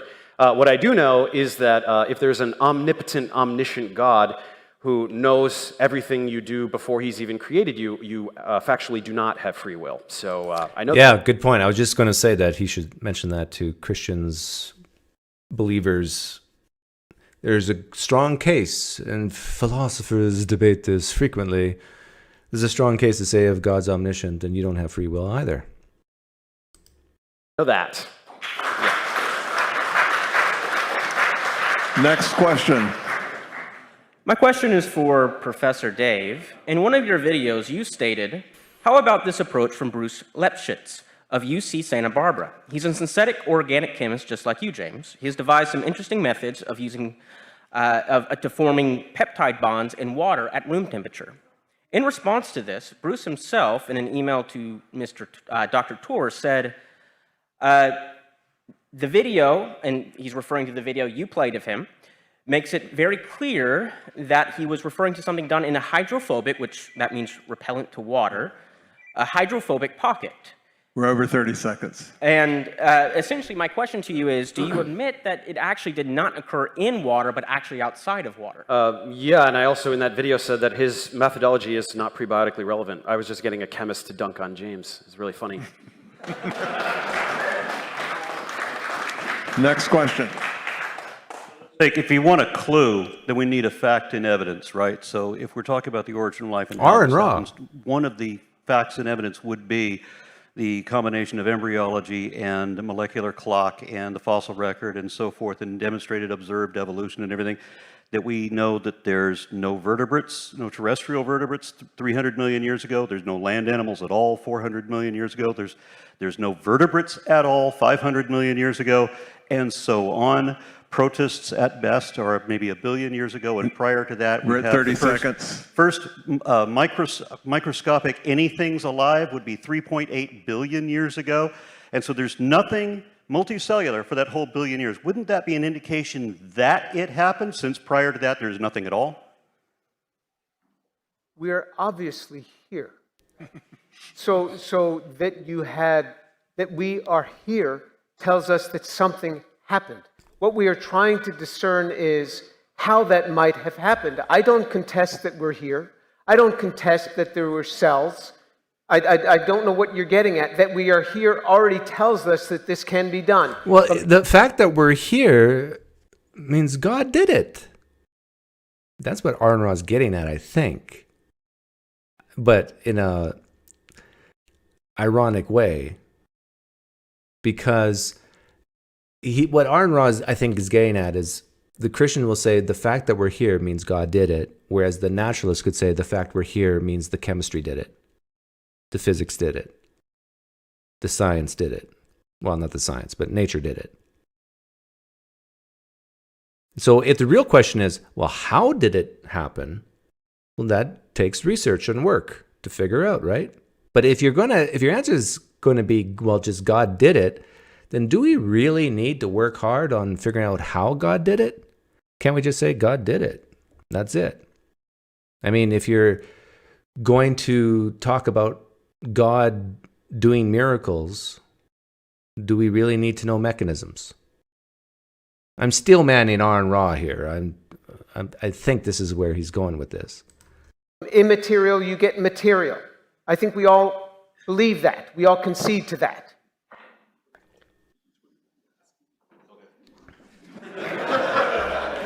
Next question. Yeah, Mitesh is saying that if God did it, why did it take so much time? Or it wouldn't take so much time. That is a very strong argument. Like if you're a Christian like James Tour, and I don't think James Tour is a young earth creationist type. Maybe he is, but I doubt it. But this has to bother people like James Tour. Okay, science can't explain this. What's my hypothesis? Well, publicly I said I don't know, but I have said publicly I'm a creationist. So God actually did something. Whether how far back it goes and how much nature goes, I don't know. But why did God create our universe 13.6 billion years ago and then wait 13 billion years to create the first form of life? Why? Like, I know God's outside of time, but within our time, why would he make it even appear this way, that he waited 13 billion years to have the primitive life forms and then only 300,000 years ago have us? Seems weird, right? Just a mystery, I guess. My question's for James Tour. So you made a very big deal earlier of the way that there are too many 2,5 linkages in non-enzymatically replicated RNA, but that is, of course, limited to the specific chemical non-enzymatic RNA replication mechanisms that we currently know about. So my question is, does it really seem so extremely unlikely to you that there is some currently unknown non-enzymatic process that yields fewer 2,5 linkages, or that early RNA were still able to form useful structures despite having more 2,5 linkages, or possibly both? Okay, so certainly there might be chemistry out there that takes oligonucleotides and makes pure 3'5 unbranched RNA. Of course, there might 3'5 linked to RNA. Of course, there might be that. What I am saying that as of today, we don't have it. That's all I'm saying. Okay, if that's all you're saying, James Tour, as of today, we don't have it. Everybody in the world should just say, okay, you're right. What's the big deal? What's your point? That's the title of this live stream. What is your point? Is your point that we should fund more money into origin of life research? Is that your point? Boy, I hope someone asked that question. That's not to say that we won't identify that next year. But even if we have the RNA, it doesn't solve the problem. There's many other things that have to happen. You have to get a code to the RNA. Ooh. The RNA is unstable. Now, most chemists, if you're a chemist, most chemists have never worked with single molecules. I have, because we do something called molecular electronics. When you have a single molecule of something, it doesn't last very long. The half-life of RNA at room temperature, let's say, is 100 days. It's generous. Let's say it's 100 days. If you have a 300 mer and the half-life is 100 days, the half-life of that one molecule is 100 days divided by 300. It's 8 hours. It's 8 hours. When you have the reason as chemists we can work with these compounds is because we have moles of them. We're at 1 minute. Dave doesn't understand this. Franklin says, isn't Dave saying they do have the answers? Well, this is what I said earlier, that it's one could build a bridge between James Tour and Professor Dave by saying that they actually don't disagree on the main point. They disagree in degree. Whereas James Tour would say, I think he's already admitted that, yes, chemists have done certain things to replicate prebiotic life, what life would have been like. But he would say, like, it's 1-2% of what we need to actually get there. I'm just making these numbers up. Maybe he'll say it's 0.1%, whatever. And Dave is saying, no, we understand 50, 60, 70, 80%. So it's a difference in degree. But they both would agree that we can't explain everything. That's a no-brainer. Thank you for the donation, Shivery. You recently mentioned, if you know who you are, you can handle silence in a conversation. I will continue to super chat until you do a video about how one can come to know themselves. Oh, that is a deep, deep question. How can one come to know themselves? I'll give you a simple answer right here. Through stress, through pain, through trials. That's how you know who you are. And how you react to it, and then upon reflection, how you deal with it. I recently was talking to my daughter about this, and I said, I asked her, are you ever depressed? She says, no, I'm not depressed, but I fear becoming depressed. And I said, if you ever fear becoming depressed, push yourself harder in uncomfortable things. And I bet you your depression will subside. Life lesson. He thinks because a peptide linkage lasts 7 years, that in a single molecule of a 300-mer, that's never going to break for at least 7 years. That's not what it means. That's not what it means. You have to take the half-life and bring it back to a probability.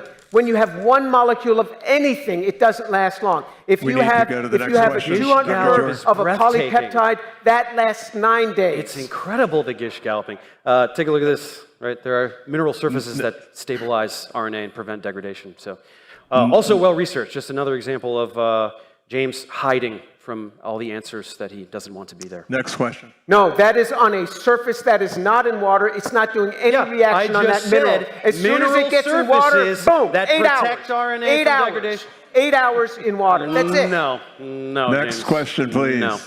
Dr. Tour, you've said in podcasts and YouTube videos that you do not claim God as an explanation for the origin of life, and say that one day science may be able to explain all of it. I said that in my introductory statement as well. However, many of your following believe that your criticisms of origin of life is evidence for God. Will you denounce this thinking?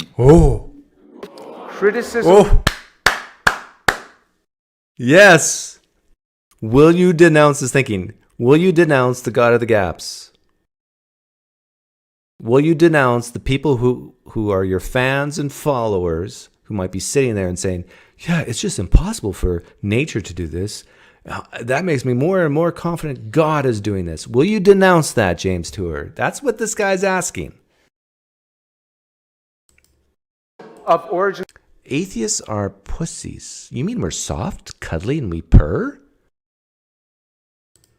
But because you said it 3 times, I'll put you in timeout. Of life is evidence for God. What did you say? Of origin of life is evidence for God. Will you denounce this thinking? Criticism of origin of life is evidence for God. What did you say? You heard what he said. What was the last part? However, many of your following believe that your criticisms of origin of life is evidence for God. Will you denounce this thinking? They can think whatever they stinking want to think. I'm not telling what people to think. If you think you should control what people want to think. I am telling you that just because we don't have an explanation for how life originated, I can't, as a scientist, say, therefore God made it magically happen and poofed Yeah, but as a human being, can you say that? it into existence. I can't say that as a scientist. That's all I said. I don't tell people what they can believe or not believe. That's up to them. But I don't. This isn't. I'm not the Lord here. Yeah, but that is what you believe, and that's why you lie about science, to protect that belief. Thank you. Boo! Boo! Oh, he did not like that. That's probably the first time in this debate I saw James Tour really scowl at Dave. And I think the reason why James Tour is really scowling at Dave there is because Dave is telling the truth.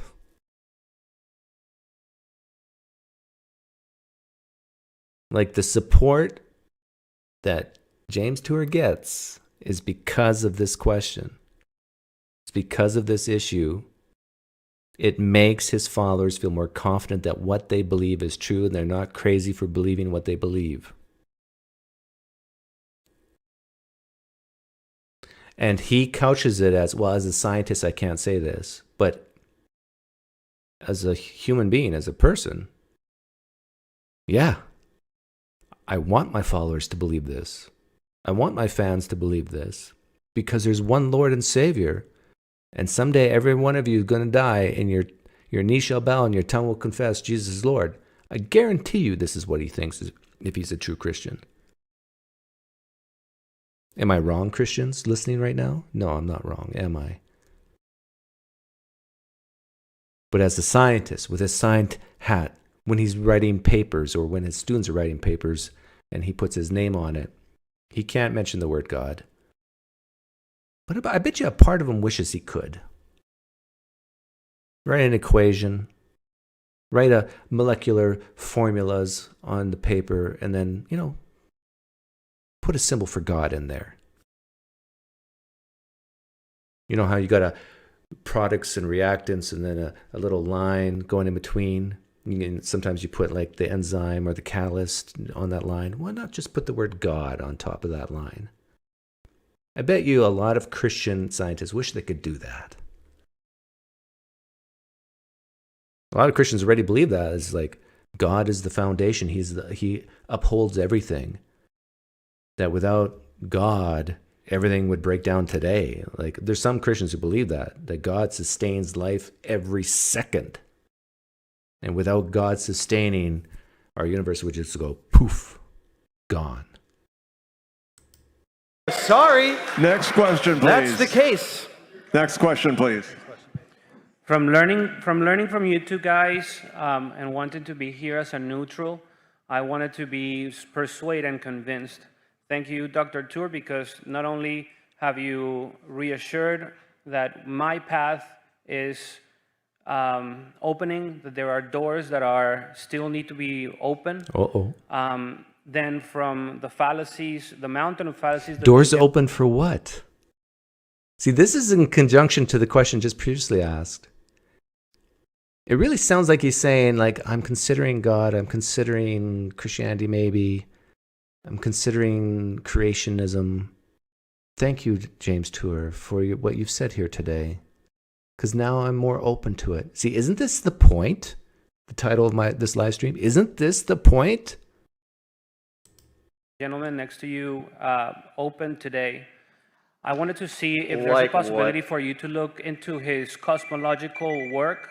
Wait, And- say that again. I missed. I want you to please look at his cosmological work and analyze it the same way that you do your expertise, so that you can entertain how he bridges all those gaps and how he promotes a construct that is flawed not We're only over in the 30 ways that you're seconds. seeing, but in the others. Please So ask your question. Yeah, the question is. Oh. James Tour, you've helped me with my doubts with abiogenesis, but now please tackle Professor Dave with how the origin of the universe, not just the origin of life on planet Earth. Then all my doubts will be gone, and I can be even more confident to be a theist. That's my interpretation of what's going on here.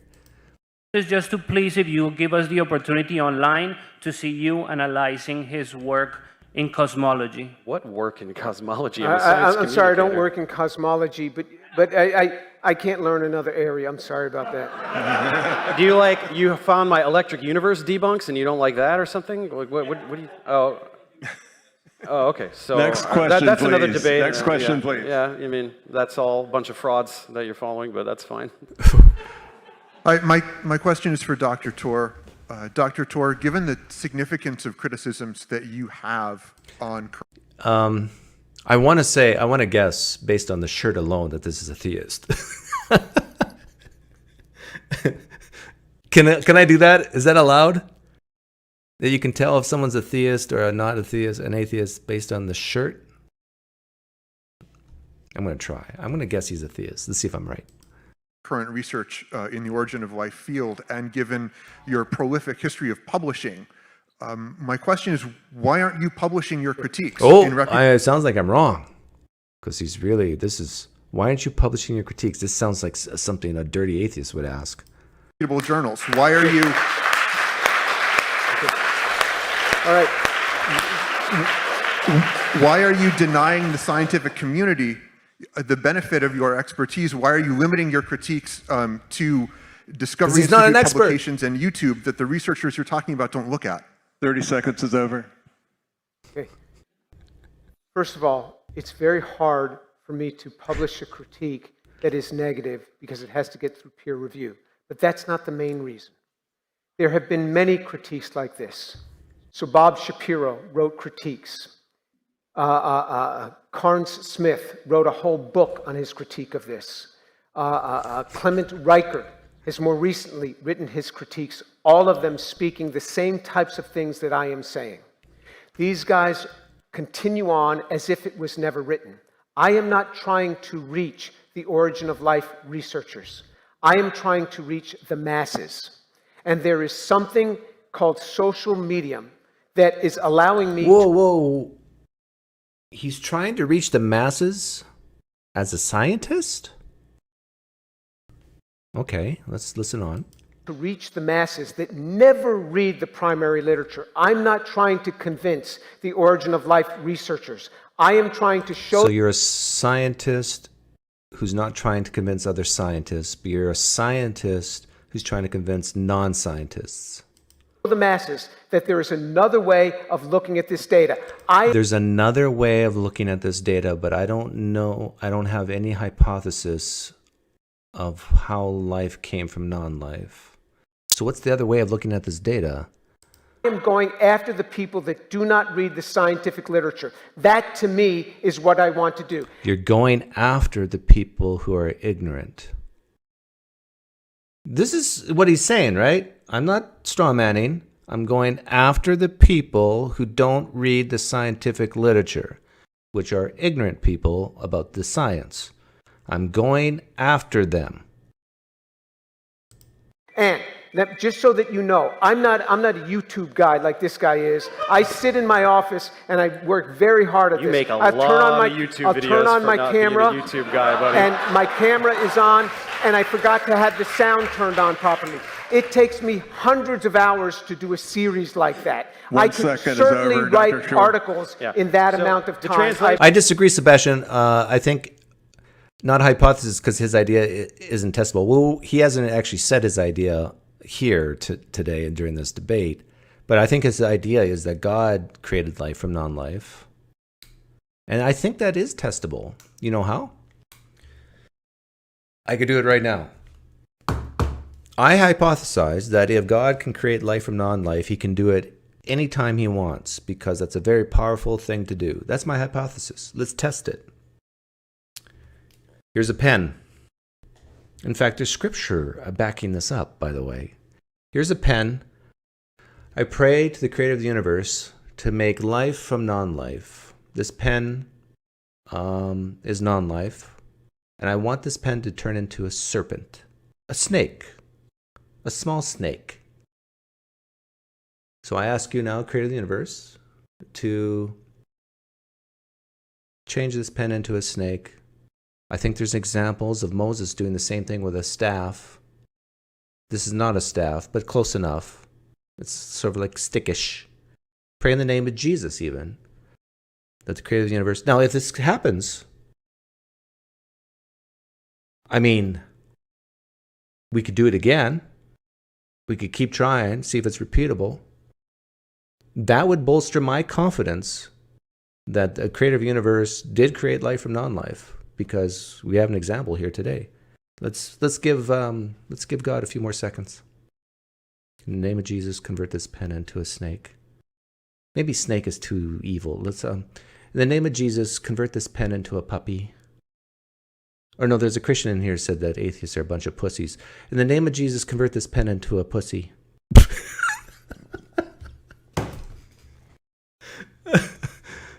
It's testable. This is, I can't publish my critiques because they're full of lies, so I'll lie to the public instead. We have time for just one more question. Go ahead and ask your question, please. Yeah. Hi, so my question is... I hope the question is, will you fund Origin of Life research, Dr. James Tour?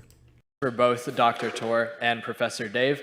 My question is, I think that this debate has kind of strayed from the original premise of, are we clueless about the origin of life? So if both of you could, using examples from the primary literature, Dr. Tor, I'd appreciate it if you could explain why we are clueless beyond a doubt, that there is no, that we are clueless about the origin of life. And Professor Dave, I would like you to explain. It's such a subjective question. I mean, try to put some numbers on it. What this guy should ask is, on a scale between 0 and 100, how clueless are we? And same question to Professor Dave. On a scale between 0 and 100, how much do we know?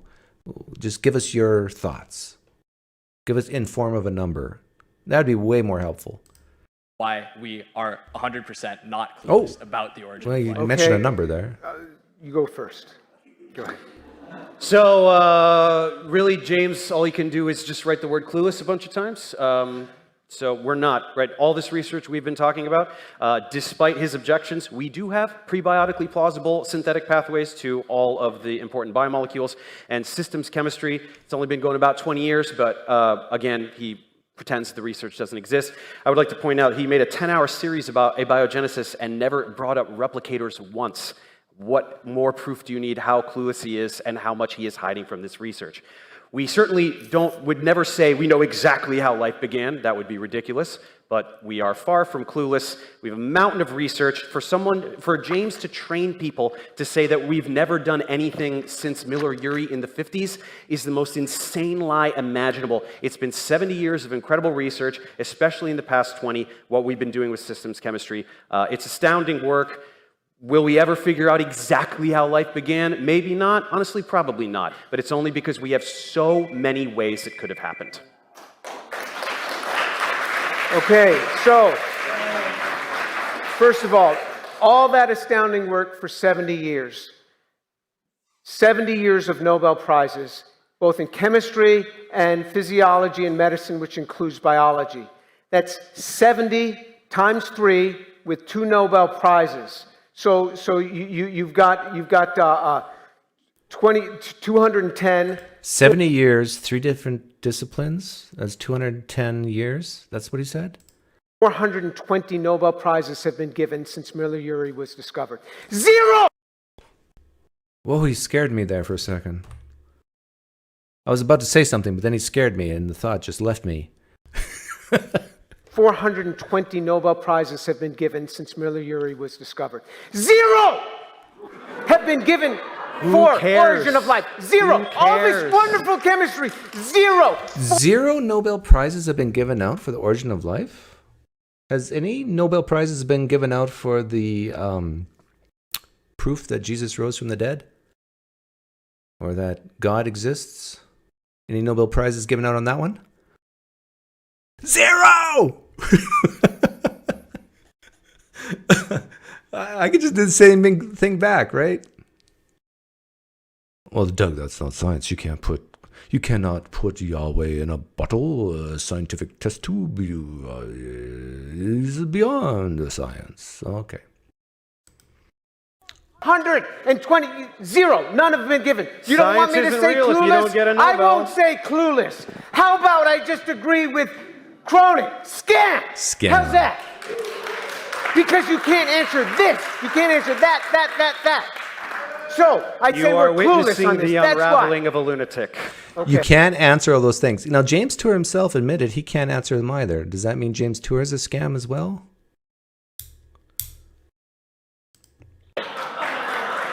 Okay, well, this concludes the question and answer session, but you're in luck. Both individuals have agreed to stay on. If you want to come up and ask further questions, maybe engage in more debate if you haven't had enough. You're very welcome. Oh, that's nice. They shook hands at the end. Actually, let me see that again. Let me blow that up. I want to see the impression, the expression on Dave's face here. Let's screen capture. Let's make it. Let's dive deep into the psyche of these two men, shall we? Let's turn up the resolution. Let's sharpen it. Okay, here we go. And then we're going to do slow motion. Let's bring it down. Slow motion. Maybe engage in more debate if you haven't had enough. There it is. You're welcome. There it is. A bit of a nod.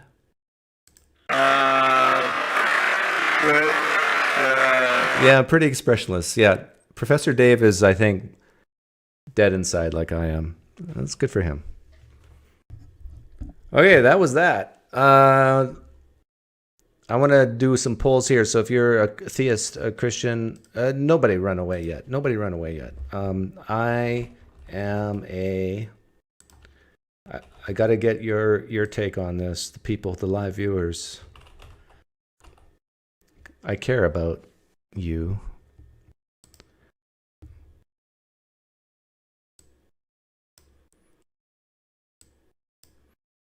Please vote. We got 375 people in here. It's somebody's birthday, most likely. Happy birthday to you.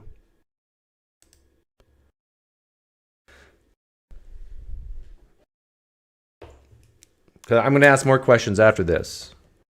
Like who did better at convincing people in the debate?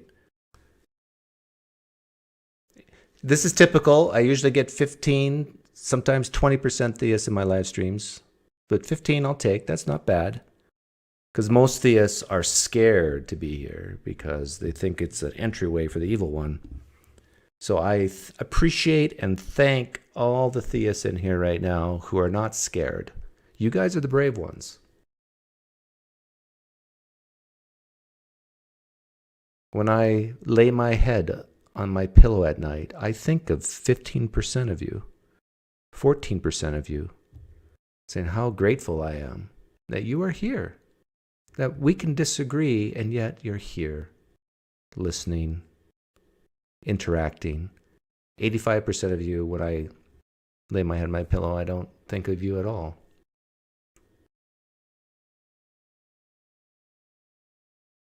I missed the super chat. Thank you for the super chat. Whose super chat did I miss?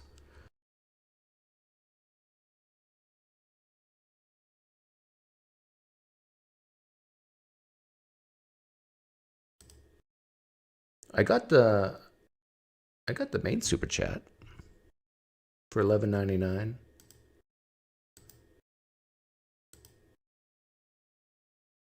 Okay, so 14% of you are theists in here. Looks like it's pretty stable. Now let's ask various questions about the debate. Who won the debate? But we've got to be specific in terms of persuasion. Persuasion. Dave or James? Now, I haven't forgotten that 84% of you are godless. Was it 84 or 86? Something like that. We'll say 85. 85-15. Yeah, James Tour is a messianic Jew. For those of you who don't know what that is, that means he was raised as a Jew, but later believed that Jesus was the Messiah. I'm not sure if he believes that he's God incarnate, but probably. Thanks for the donation, Red Olympus. Is he just pointing out that the field of life's origin remains largely unsolved without a prevailing theory that enjoys a substantial agreement amongst... Yes, I think that's all he's saying, Red Olympus. This is what boggles my mind. If that's all James Tour is saying, why not just agree with him in principle? Like, yeah, there's so much... I think even Professor Dave would admit there's so much we don't know. Just say, yeah, you're right, James Tour. You're right, you're right, you're right. So what's the point of all this again?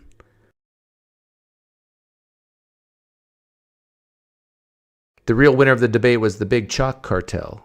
Yeah. I like the marker boards better than chalk. One time when I was teaching undergraduate chemistry, I had heartburn and severe heartburn. You know, where you salivate lots. So I just took a piece of white chalk and started eating it in front of my class. They go, what are you doing? I got heartburn. This is calcium carbonate.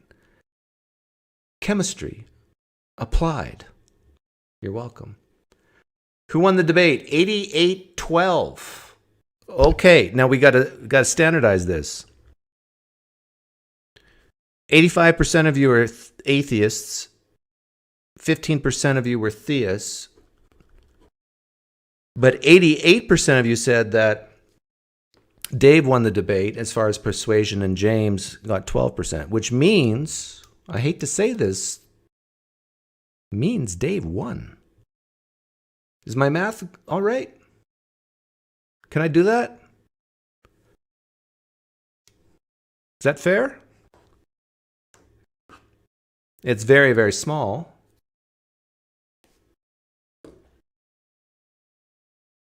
Okay, I'm going to ask a new question of you guys.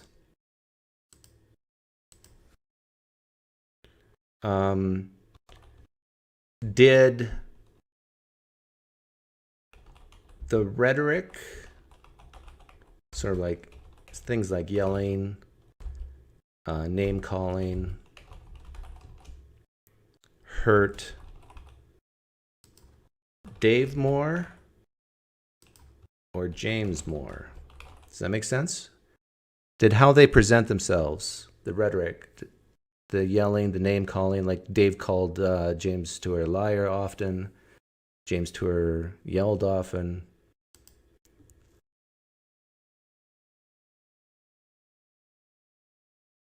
I think Tour lost a lot of credibility by behaving the way he did. I found several appearances of Tour on creation media. Does that betray his goal, or are they using him?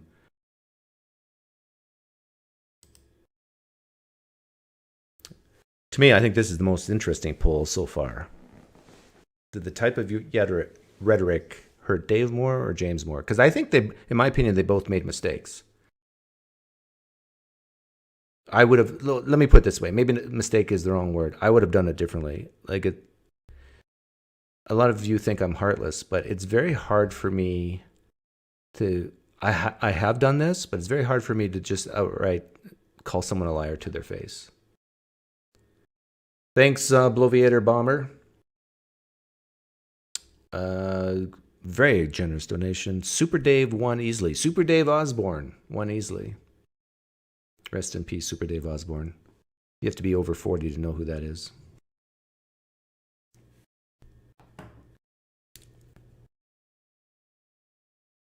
Okay, I'm going to ask the same one again. So it was 63% thought that James Tour was hurt more. But I need you guys to be honest with me here. I'm going to end this poll. This is for the 15% theists, and I hope you're still here. I just want theists to answer this. As a theist, the rhetoric hurt who more? Dave or James? I know there's about 50 theists in here right now. I would really like it if all of you voted honestly. If you're an atheist, please, please, please do not vote. I know I can't stop you. I know I'm powerless, and I have to accept the things I can't control.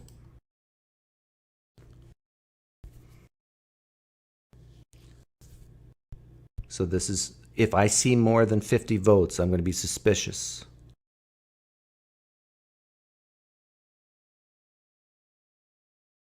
The total vote should be probably, because some of you will just refuse to vote. So without looking here, the totals should stabilize probably around 20 votes, maybe 25 votes.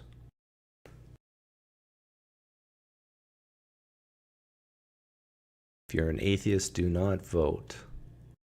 See, this is good. I'm believing these results because they're more divided.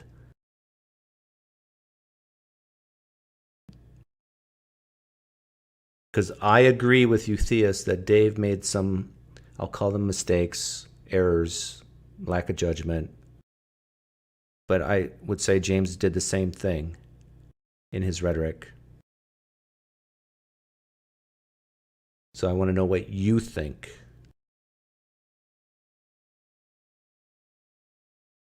Thank you, atheists, for not voting. I can tell you're not voting, so that's good. Thank you.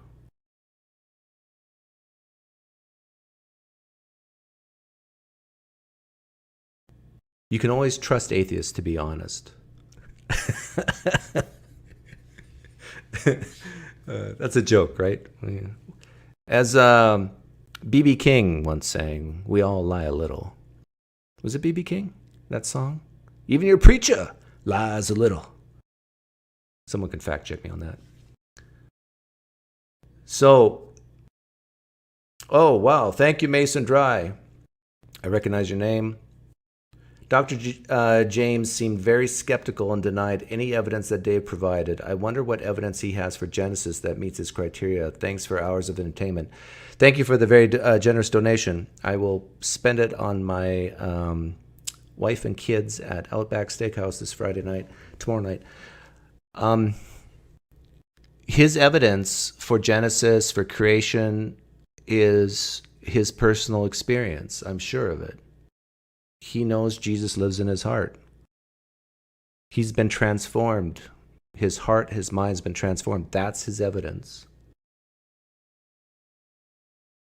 I'm very confident that's what he would say. I'd be very shocked and surprised if he went the route of young earth creationists, like saying the Grand Canyon's evidence of a sudden flood, global flood, stuff like that. I don't think James Tour would go there.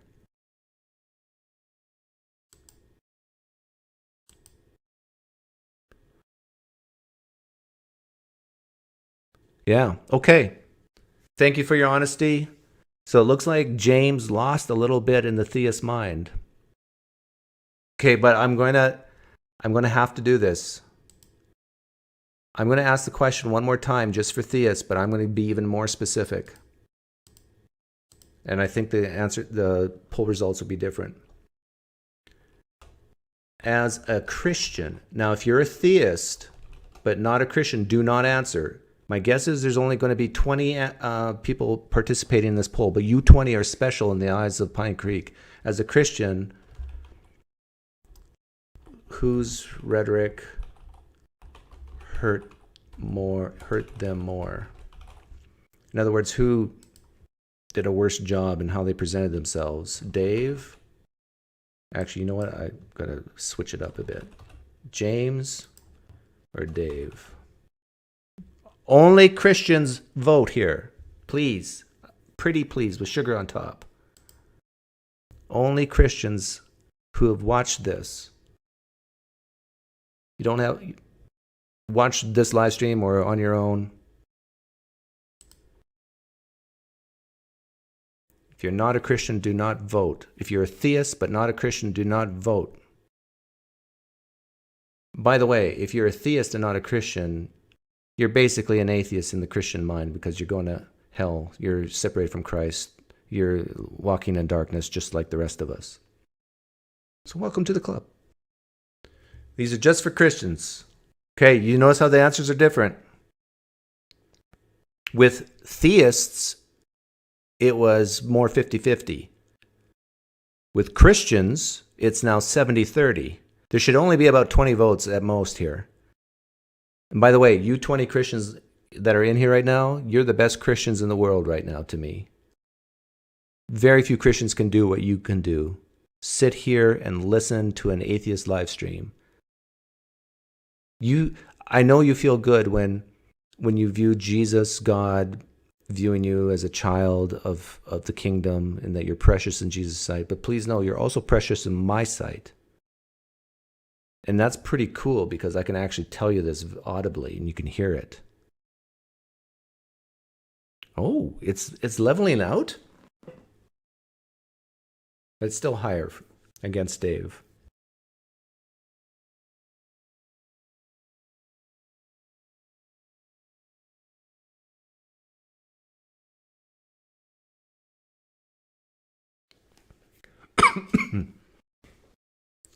Cameron said Christians and Muslims should team up to combat atheism, Pinecreek. He got his interaction fixed from that. Cameron Bertuzzi? Oh, good for him. I agree. They need to team up. Because so far I've been using just half my brain tied behind my back to make it fair. So maybe if they team up, it'll be more fair. Little do you know, I'm not left-handed. No. What? Princess Bride? Yeah, that's how I feel. Okay, so Dave still lost that. But it's closer than I thought. So my take from this is, James Tour, if you ever hear this, you kind of goofed up with your yelling and your what's the word? Exuberance is a nice way of saying it.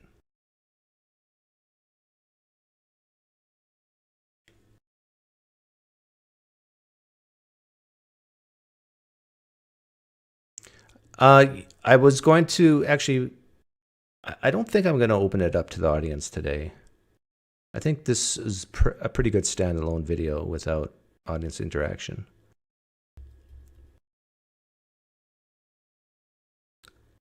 So I'll just go a couple more minutes. If you wanted to come on, tag me, ask me a question in the live stream chat. We'll do it that way.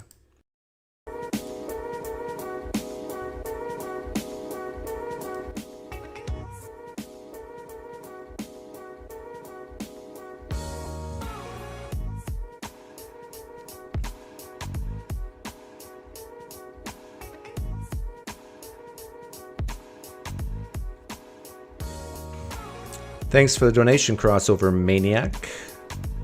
Well, most of us can't stand listening to the opposing side, period. Not just Christians. People willing to hear out both sides are the exception. Yeah, I agree. Like, it's very rare for a human being to listen to the opposing side, let alone find areas of agreement. But I totally encourage people to do so. If you're an atheist, try your hardest to watch a little less atheist content and watch more religious content. If you're a Democrat or a Republican, try to watch a little less of your own side and more of the other side, and purposely choose to find areas of agreement, areas of shared values. Try to find the best in people. That helps.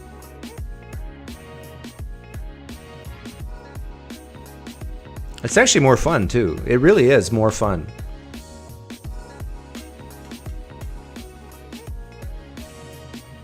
What would I have asked each of the debaters?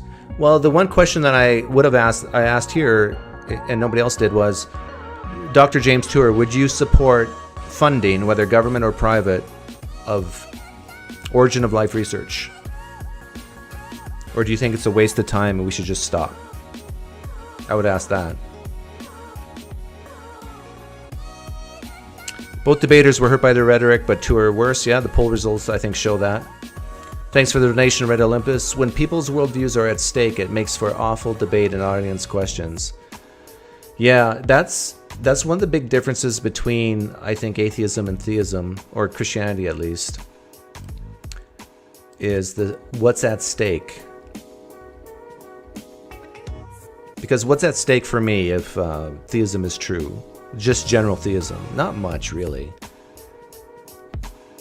In fact, I might feel a little bit better, like I got some explanation in a way, but not really. But what's at stake as an atheist for me? If Christianity is true, well, I'll go to hell, but I don't believe hell exists, so it doesn't really impact me. I'm so confident hell is not real that it doesn't impact me.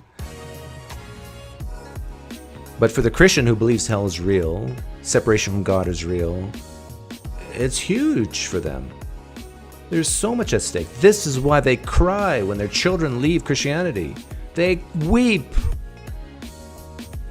There's so much at stake. But I would argue that when there's so much fear or desire for reward, desire for it to be true, to give hope, meaning, and purpose, that it clouds your judgment. That's why I've been saying for years, for Christians, at least once a day for half an hour, don't care about Jesus. And then read your Bible for half an hour.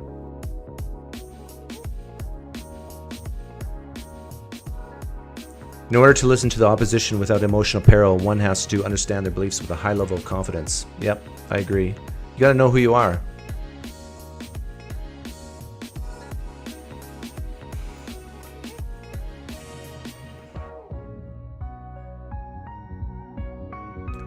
I became an atheist by engaging more into apologetics. That's not an uncommon comment.